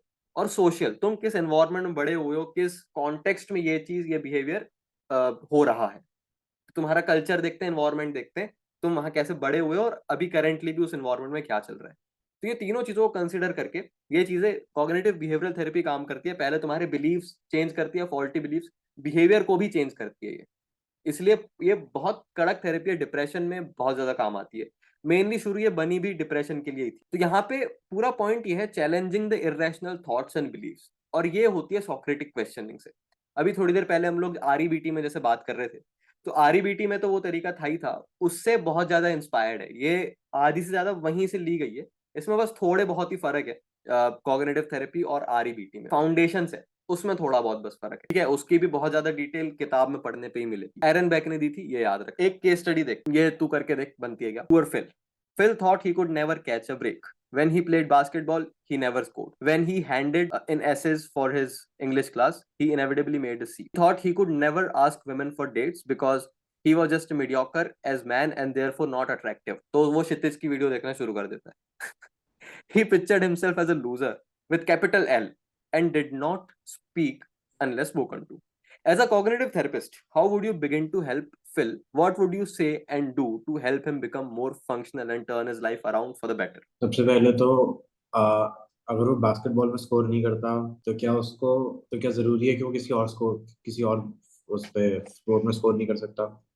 हो सकता है वो क्रिकेट में अच्छा हो सकता है वो फुटबॉल में अच्छा हो, और उसकी अगर इंग्लिश खराब है तो हो सकता है उसकी फ्रेंच अच्छी हो सकता है उसकी मैथ्स अच्छी हो, सिर्फ इंग्लिश ही इकलौता वो नहीं है। Solid. And he could never ask for women for dates because he was just mediocre as a man and therefore not attractive. खुद को ही mediocre बोला और खुद को ही मान लिया कि not attractive. तो इसमें women, where is the role for women here? Solid. How does he know सही that रास्ते पे he's a देख, mediocre सही man? रास्ते पे। इसका आर्टिकुलेशन अब कैसे होगा पेपर में, उस पर 2 मिनट बात करते हैं। तो जो तू कर रहा है, that is challenging his belief. सही है, वो सोचता है कि वो इसमें अच्छा नहीं है, ये नहीं है, वो नहीं है, वो नहीं है, हम उसको चैलेंज कर। लेकिन ये चीज बता के नहीं होगी। अगर तू मेरा क्लाइंट है, मैं तेरे को ये नहीं बोलूंगा कि तू बास्केटबॉल में अच्छा नहीं है लेकिन क्रिकेट में अच्छा है। वो तू खुद बोलेगा, मैं तेरे से बुलवाऊंगा वो चीज। तो अभी ओवरऑल इसका बिलीफ क्या है, पर्सनल बिलीफ, कि आई am a loser with a capital L। अब कॉग्निटिव थेरेपी, ये चीज हमने मिस कर दी यार, सॉरी। उसका एक फाउंडेशन ये है, ये जो कोर बिलीफ्स होते हैं ना, बहुत पर्सनल होते हैं। No one loves me, I am a loser, I am not good enough, I have no friends, no one wants to be with me. इस टाइप के कॉमन कोर बिलीफ्स होते हैं सब में। उसके बेसिस पे जनरल बिलीफ्स फॉर्म होते हैं, उस हिसाब से बिहेवियर अफेक्ट होता है। तो 3 चीजें यहाँ पे है, तुम्हारे इमोशंस, बिहेवियर और थॉट्स, ये तीनों एक दूसरे को अफेक्ट करते हैं। कोई भी चीज अगर ट्रिगर हुई तो वो दोनों चीजों को भी ट्रिगर करेगी। अब यहाँ पे क्या हो रहा है, ये अपना बिहेवियर देख रहा है, 3 जगह पे ये फेल हुआ है, ये नहीं जम रही 3 जगह पे, और वो फिर कंक्लूजन पे आता है कि वो एक लूजर है। तो अब इस कंक्लूजन को तो हमको चैलेंज करना ही है, लेकिन इस कंक्लूजन को चैलेंज करने के लिए उसकी जो स्टेटमेंट्स थी हम पहले उसको चैलेंज करेंगे। तो पहले हमने पूछा कि भाई तेरे को क्यों लगता है कि तू लूजर है, ठीक है? तो फिर वो बताएगा क्योंकि मैं बास्केटबॉल में अच्छा नहीं हूं, एक चीज। दूसरा, इंग्लिश के मैं ऐसे नहीं लिख पाता। तीसरा, सी आता है मुझे। दूसरा, sorry, he thought he would never ask women for dates, क्योंकि उसे लगता है कि वो अट्रैक्टिव नहीं है, उसकी कोई गर्लफ्रेंड नहीं है। 3 चीजें, 3 स्टेटमेंट्स के बेसिस पे ये कंक्लूजन निकाल रहा है कि वो एक लूजर है। अब इन तीनों चीजों को चैलेंज किया जाएगा पूछ के, ठीक है तू बास्केटबॉल में अच्छा नहीं है, क्या तुझे बास्केटबॉल खेलना पसंद है? क्या तू बास्केटबॉल में इंप्रूव होना चाहता है?" वो कहेगा, नहीं मैं तो बस पीयर प्रेशर के लिए खेलता हूँ क्योंकि मेरे दोस्त खेलते हैं"। तो क्या वो एक वर्थवाइल गोल है परस्यू करना, बास्केटबॉल में इंप्रूव होना? कहेगा यार नहीं, मेरे लिए तो नहीं। तो क्या एक वर्थवाइल गोल हो सकता है तेरे लिए? बोलेगा क्रिकेट खेलना, क्योंकि मुझे बचपन से क्रिकेट था, लेकिन पसंद था, लेकिन मैं कभी खेल नहीं पाया, मौका नहीं मिला। तो क्या तू इंटरेस्टेड है क्रिकेट खेलने में? क्या तू खेलना? बोले हाँ बिल्कुल। तू कैसे कर सकता है? हाँ, मैं टर्फ जा सकता हूँ, उधर जा सकता हूँ, फिर खेलना शुरू कर सकता हूँ, और फिर उसको वहां पे रिजल्ट्स देखने मिल सकते। दूसरा केस क्या हो सकता है कि हाँ, ये कहेगा हाँ यार मैं इंप्रूव होना चाहता हूँ बास्केटबॉल में। कैसे होगा? प्रैक्टिस करके, कोच हायर करेगा वो, या कोई क्लब जाएगा और सीखेगा, और धीरे धीरे फिर वो इंप्रूव कर जाएगा। अब क्या अगर वो इंप्रूव करेगा तो उसको अच्छा फील होगा? हाँ, मुझे बिल्कुल अच्छा फील होगा। उसके बाद इंग्लिश, अगर तू इसमें खराब है, क्या तू इसको इंप्रूव करना चाहेगा? क्या ये वर्थवाइल है? हाँ बिल्कुल है। कैसे कर सकता है? यूट्यूब में जाओ, वीडियोस देखो, सीखो किसी से, अपने क्लासमेट्स की हेल्प लो, क्योंकि यहाँ पे हेल्प की जरूरत है उसको, दोनों जगह पे। He could never ask women for dates. अब तुझे ऐसा क्यों लगता है कि तू अट्रैक्टिव नहीं है? क्योंकि मैं यहाँ कंपिटेंट नहीं हूँ, बास्केटबॉल नहीं खेल पाता, ये नहीं। ठीक है, तू क्रिकेट खेल पाता है, तू यहाँ पे इंप्रूव हो जाएगा। कौन सी चीज तेरे हिसाब से तेरे को अट्रैक्टिव बनाई है, किसी को भी अट्रैक्टिव बनाती है? तो बोलेगा कि भाई मेरा कूल गैंग होना चाहिए, मैं अल्फा मेल होना चाहिए, ये वो एंड्रू टेट की वीडियो देख के आ जाएगा। अब उसको चैलेंज किया जाएगा, भाई तेरे को क्या लगता है ये चीजें सही है, अल्फा मेल और ये सब जो एंड्रू टेट सिखा रहा है? हाँ, क्यों? पता नहीं। अब एक एक चीज जब डिस्प्यूट होगी, उसको रिप्लेस करेंगे हेल्दी बिलीव्स के साथ में, तो एक पूरी स्टेटमेंट आएगी। आई am not good at basketball but I can improve if I do so and so. I'm not good in English, but I can improve if I do so and so. If I'm good at 2 or 3 things, that makes me attractive. यहाँ पे थोड़ी psycho education भी जरूरी है, therapist के side से, counsellor के side से, कि देख भाई ये सब चीजें तेरे को कूल नहीं बनाएगी, सिगरेट पीना, दारू पीना, या फिर वुमेन को ऑब्जेक्टिफाई करना, या जो एंड्रू टेट बता रहा है। तुझे क्या अट्रैक्टिव बनाएगा? तेरा कंपिटेंस और कंटेनमेंट, वो चीज तू कैसे अचीव करेगा? या थोड़ी सी साइको एजुकेशन थोड़ी सी लगेगी। अब इस पूरी चीज को, अब ये ओवरऑल ये बिलीफ चैलेंज होगा, I think I am a loser, but that's not true, क्योंकि मैं कुछ दूसरी चीजों में अच्छा हूं, that doesn't make me a loser. तो ये पूरा एक पॉइंट ऑफ व्यू, ठीक है, मेक सेंस? इस टाइप से आर्टिकुलेट होगी, एक एक चीज, उसके एक एक स्टेटमेंट चैलेंज होगी थ्रू क्वेश्चनिंग, ताकि वो खुद उस कंक्लूजन पे आए जहां पे हमको सही लगे। ये लीडिंग भी हो रही है यहाँ पे, अगर प्रोसेस ऑफ काउंसलिंग याद हो कि हमको अंदाजा है कि कहाँ जा रही है ये चीज, तो हम वैसे क्वेश्चन पूछ रहे हैं। तो ऐसे केस स्टडीज सॉल्व करनी है, ठीक है? और थोड़ा टाइम लगेगा, 1-2 केस स्टडी सॉल्व करके देखना, तो अपने आप आइडिया हो जाएगा। फिर आगे होती है नैरेटिव काउंसलिंग। नैरेटिव काउंसलिंग क्या है? I am not good enough and other hilarious joke you can tell yourself. तो यहाँ पे सीन ये है भाई, जिन लोगों ने नैरेटिव थेरेपी बनाई, उन लोग का ये पॉस्टुलेट, ये प्रोपोगेशन था कि इंसान जो है अपने आप को कहानियां सुनाता है और उस हिसाब से जीता है, जो कि कितनी डीप बात है देखना। ये फिलोसॉफिकल लाइन पे जा रहे हैं, हम लोग सब अपने आप को कहानी सुना रहे हैं, हम सब उसके हीरो। मेरी कहानी का मैं हीरो हूँ, तेरी कहानी का तू हीरो है। ये कार्ल युंग ने किया था। क्या नैरेटिव? हाँ। नैरेटिव काउंसलिंग कार्ल यंग की नहीं है, ये किसी और ने बनाई थी। कार्ल यंग इस टाइप की बातें जरूर कर रहा था, बट वो थोड़ा अलग है। कार्ल यंग मेरे को समझ में नहीं आता भाई ठीक से, वो बहुत कॉम्प्लेक्स लगता है मेरे को, पूरा साइको एनालिसिस बहुत कॉम्प्लेक्स लगता है, सबको लगता है वैसे। तो नैरेटिव काउंसलिंग में यही है। नैरेटिव काउंसलिंग में अगर इनका ये बिलीफ है, कॉज क्या है भाई, इंसान अपने आप को कहानी सुना रहा है, वो कहानी में कहीं गलती है। अब उस चीज को सॉल्व क्या करेंगे, कैसे करेंगे, टेक्निक्स क्या है उसकी?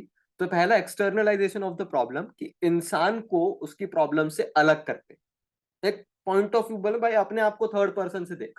तो वो जो डॉक्टर स्ट्रेंज वाला, वो कि वो किसी को ऐसे धक्का देता है, उसका सोल निकल जाता है पीछे, उस टाइप से देखो अपने आप को पीछे निकल के, कि पूरा बिहेवियर क्या चल रहा है, और फिर तुम उसमें क्या चेंज करोगे, क्या कहानी सुना रहे हो तुम अपने आप को।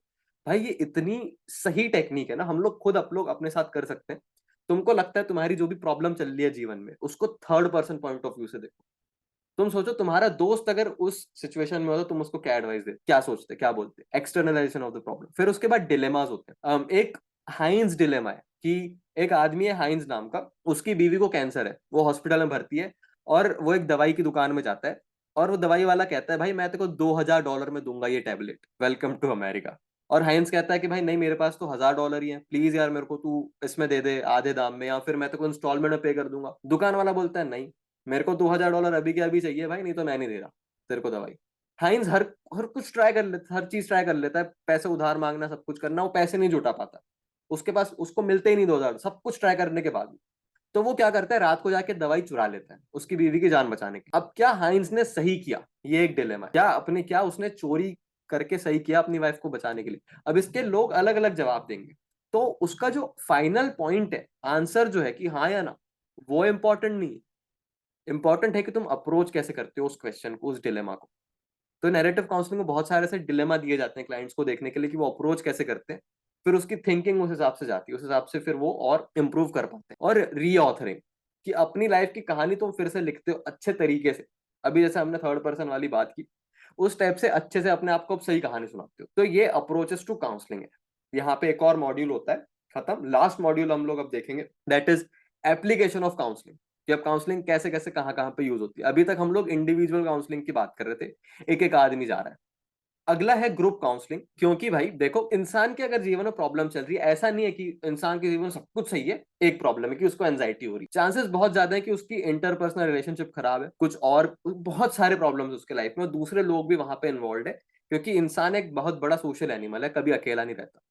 तो ग्रुप काउंसलिंग में और लोगों को इन्वॉल्व किया जाता है। अगर तूने अल्कोहलिक एनोनिमस का नाम सुना हो, फाइट क्लब अगर देखियो, उसमें बहुत सारे वो ग्रुप्स में जाता हो। फाइट क्लब नहीं देखी? कोई नहीं। अल्कोहलिक एनोनिमस एक सॉर्ट ऑफ एक ऑर्गेनाइजेशन है, जहां पे वो लोग आते हैं जो लोग अल्कोहलिज्म से इंप्रूव कर रहे हैं, रिकवर कर रहे हैं, और उनको लगता है कि भाई देखो, अगर साथ वाले लोग बैठेंगे, तूने कुछ एक्सपीरियंस किया, मैंने सेम चीज एक्सपीरियंस किया, हम दोनों अगर वॉर सोल्जर्स हैं, तो मैं बोलूंगा भाई एक थेरेपिस्ट, अगर उसको कभी गया ही नहीं है वॉर पे, उसको क्या समझेगा मेरी बात? लेकिन अगर 10 लोग और हैं जो वॉर पे गए थे अलग अलग, हम लोग एक दूसरे के साथ में एक्सपीरियंसेस अगर शेयर करेंगे, बातें बातें करेंगे, तो हमको अच्छा लगेगी, कोई समझ तो रहा है हमारी बात। तो ग्रुप काउंसलिंग में बहुत सारे लोग होते हैं, एक वहां पे काउंसलर होता है या थेरेपिस्ट होता है जो लीड कर रहा होता है।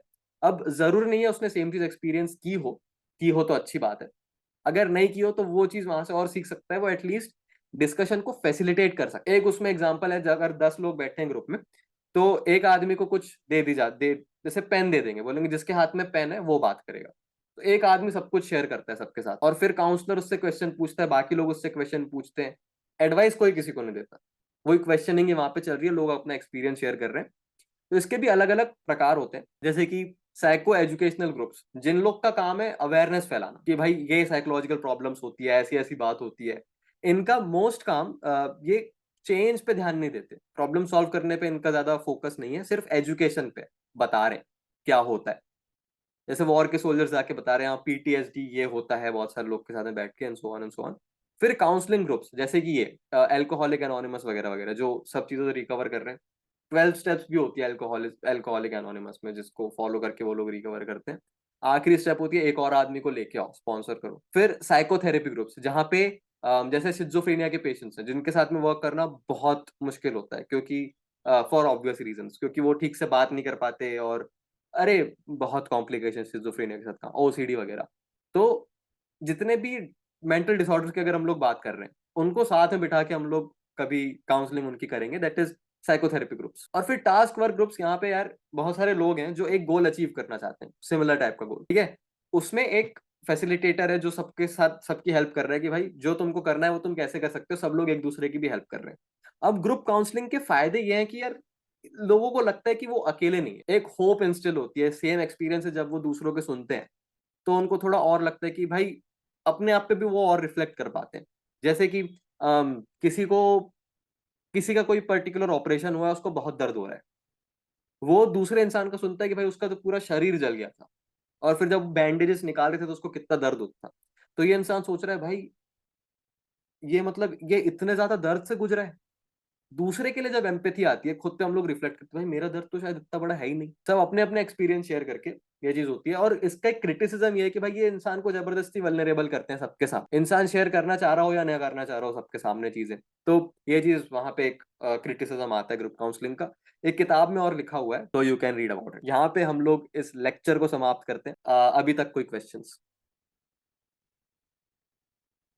ठीक है, हाँ तो भाई आज का लेक्चर हो गया है हमारा समाप्त। अब हम सिद्धांत से सुनना चाहेंगे कि उसका एक्सपीरियंस कैसा था और कुछ एंडिंग थॉट्स। मैं कह रहा था कि कहानी की तरह एक तो सब समझा दिया तो चीजें फ्लो होके समझ में आई, क्या कैसे कब हुआ, और जो मॉडल्स हैं उसके वो समझ में आए कि ABCD क्या है, वो क्यों होता है, उसका एग्जाम्पल क्या है। फिर वो केस स्टडी एंड में जो ओवरऑल मजा आया कि नहीं आया? उसको बहुत समझ में बहुत मजा आया। आया। मेरे लिए ताकत और कॉलेज से होती तो ज्यादा मैं या और कॉलेज से करता। कम?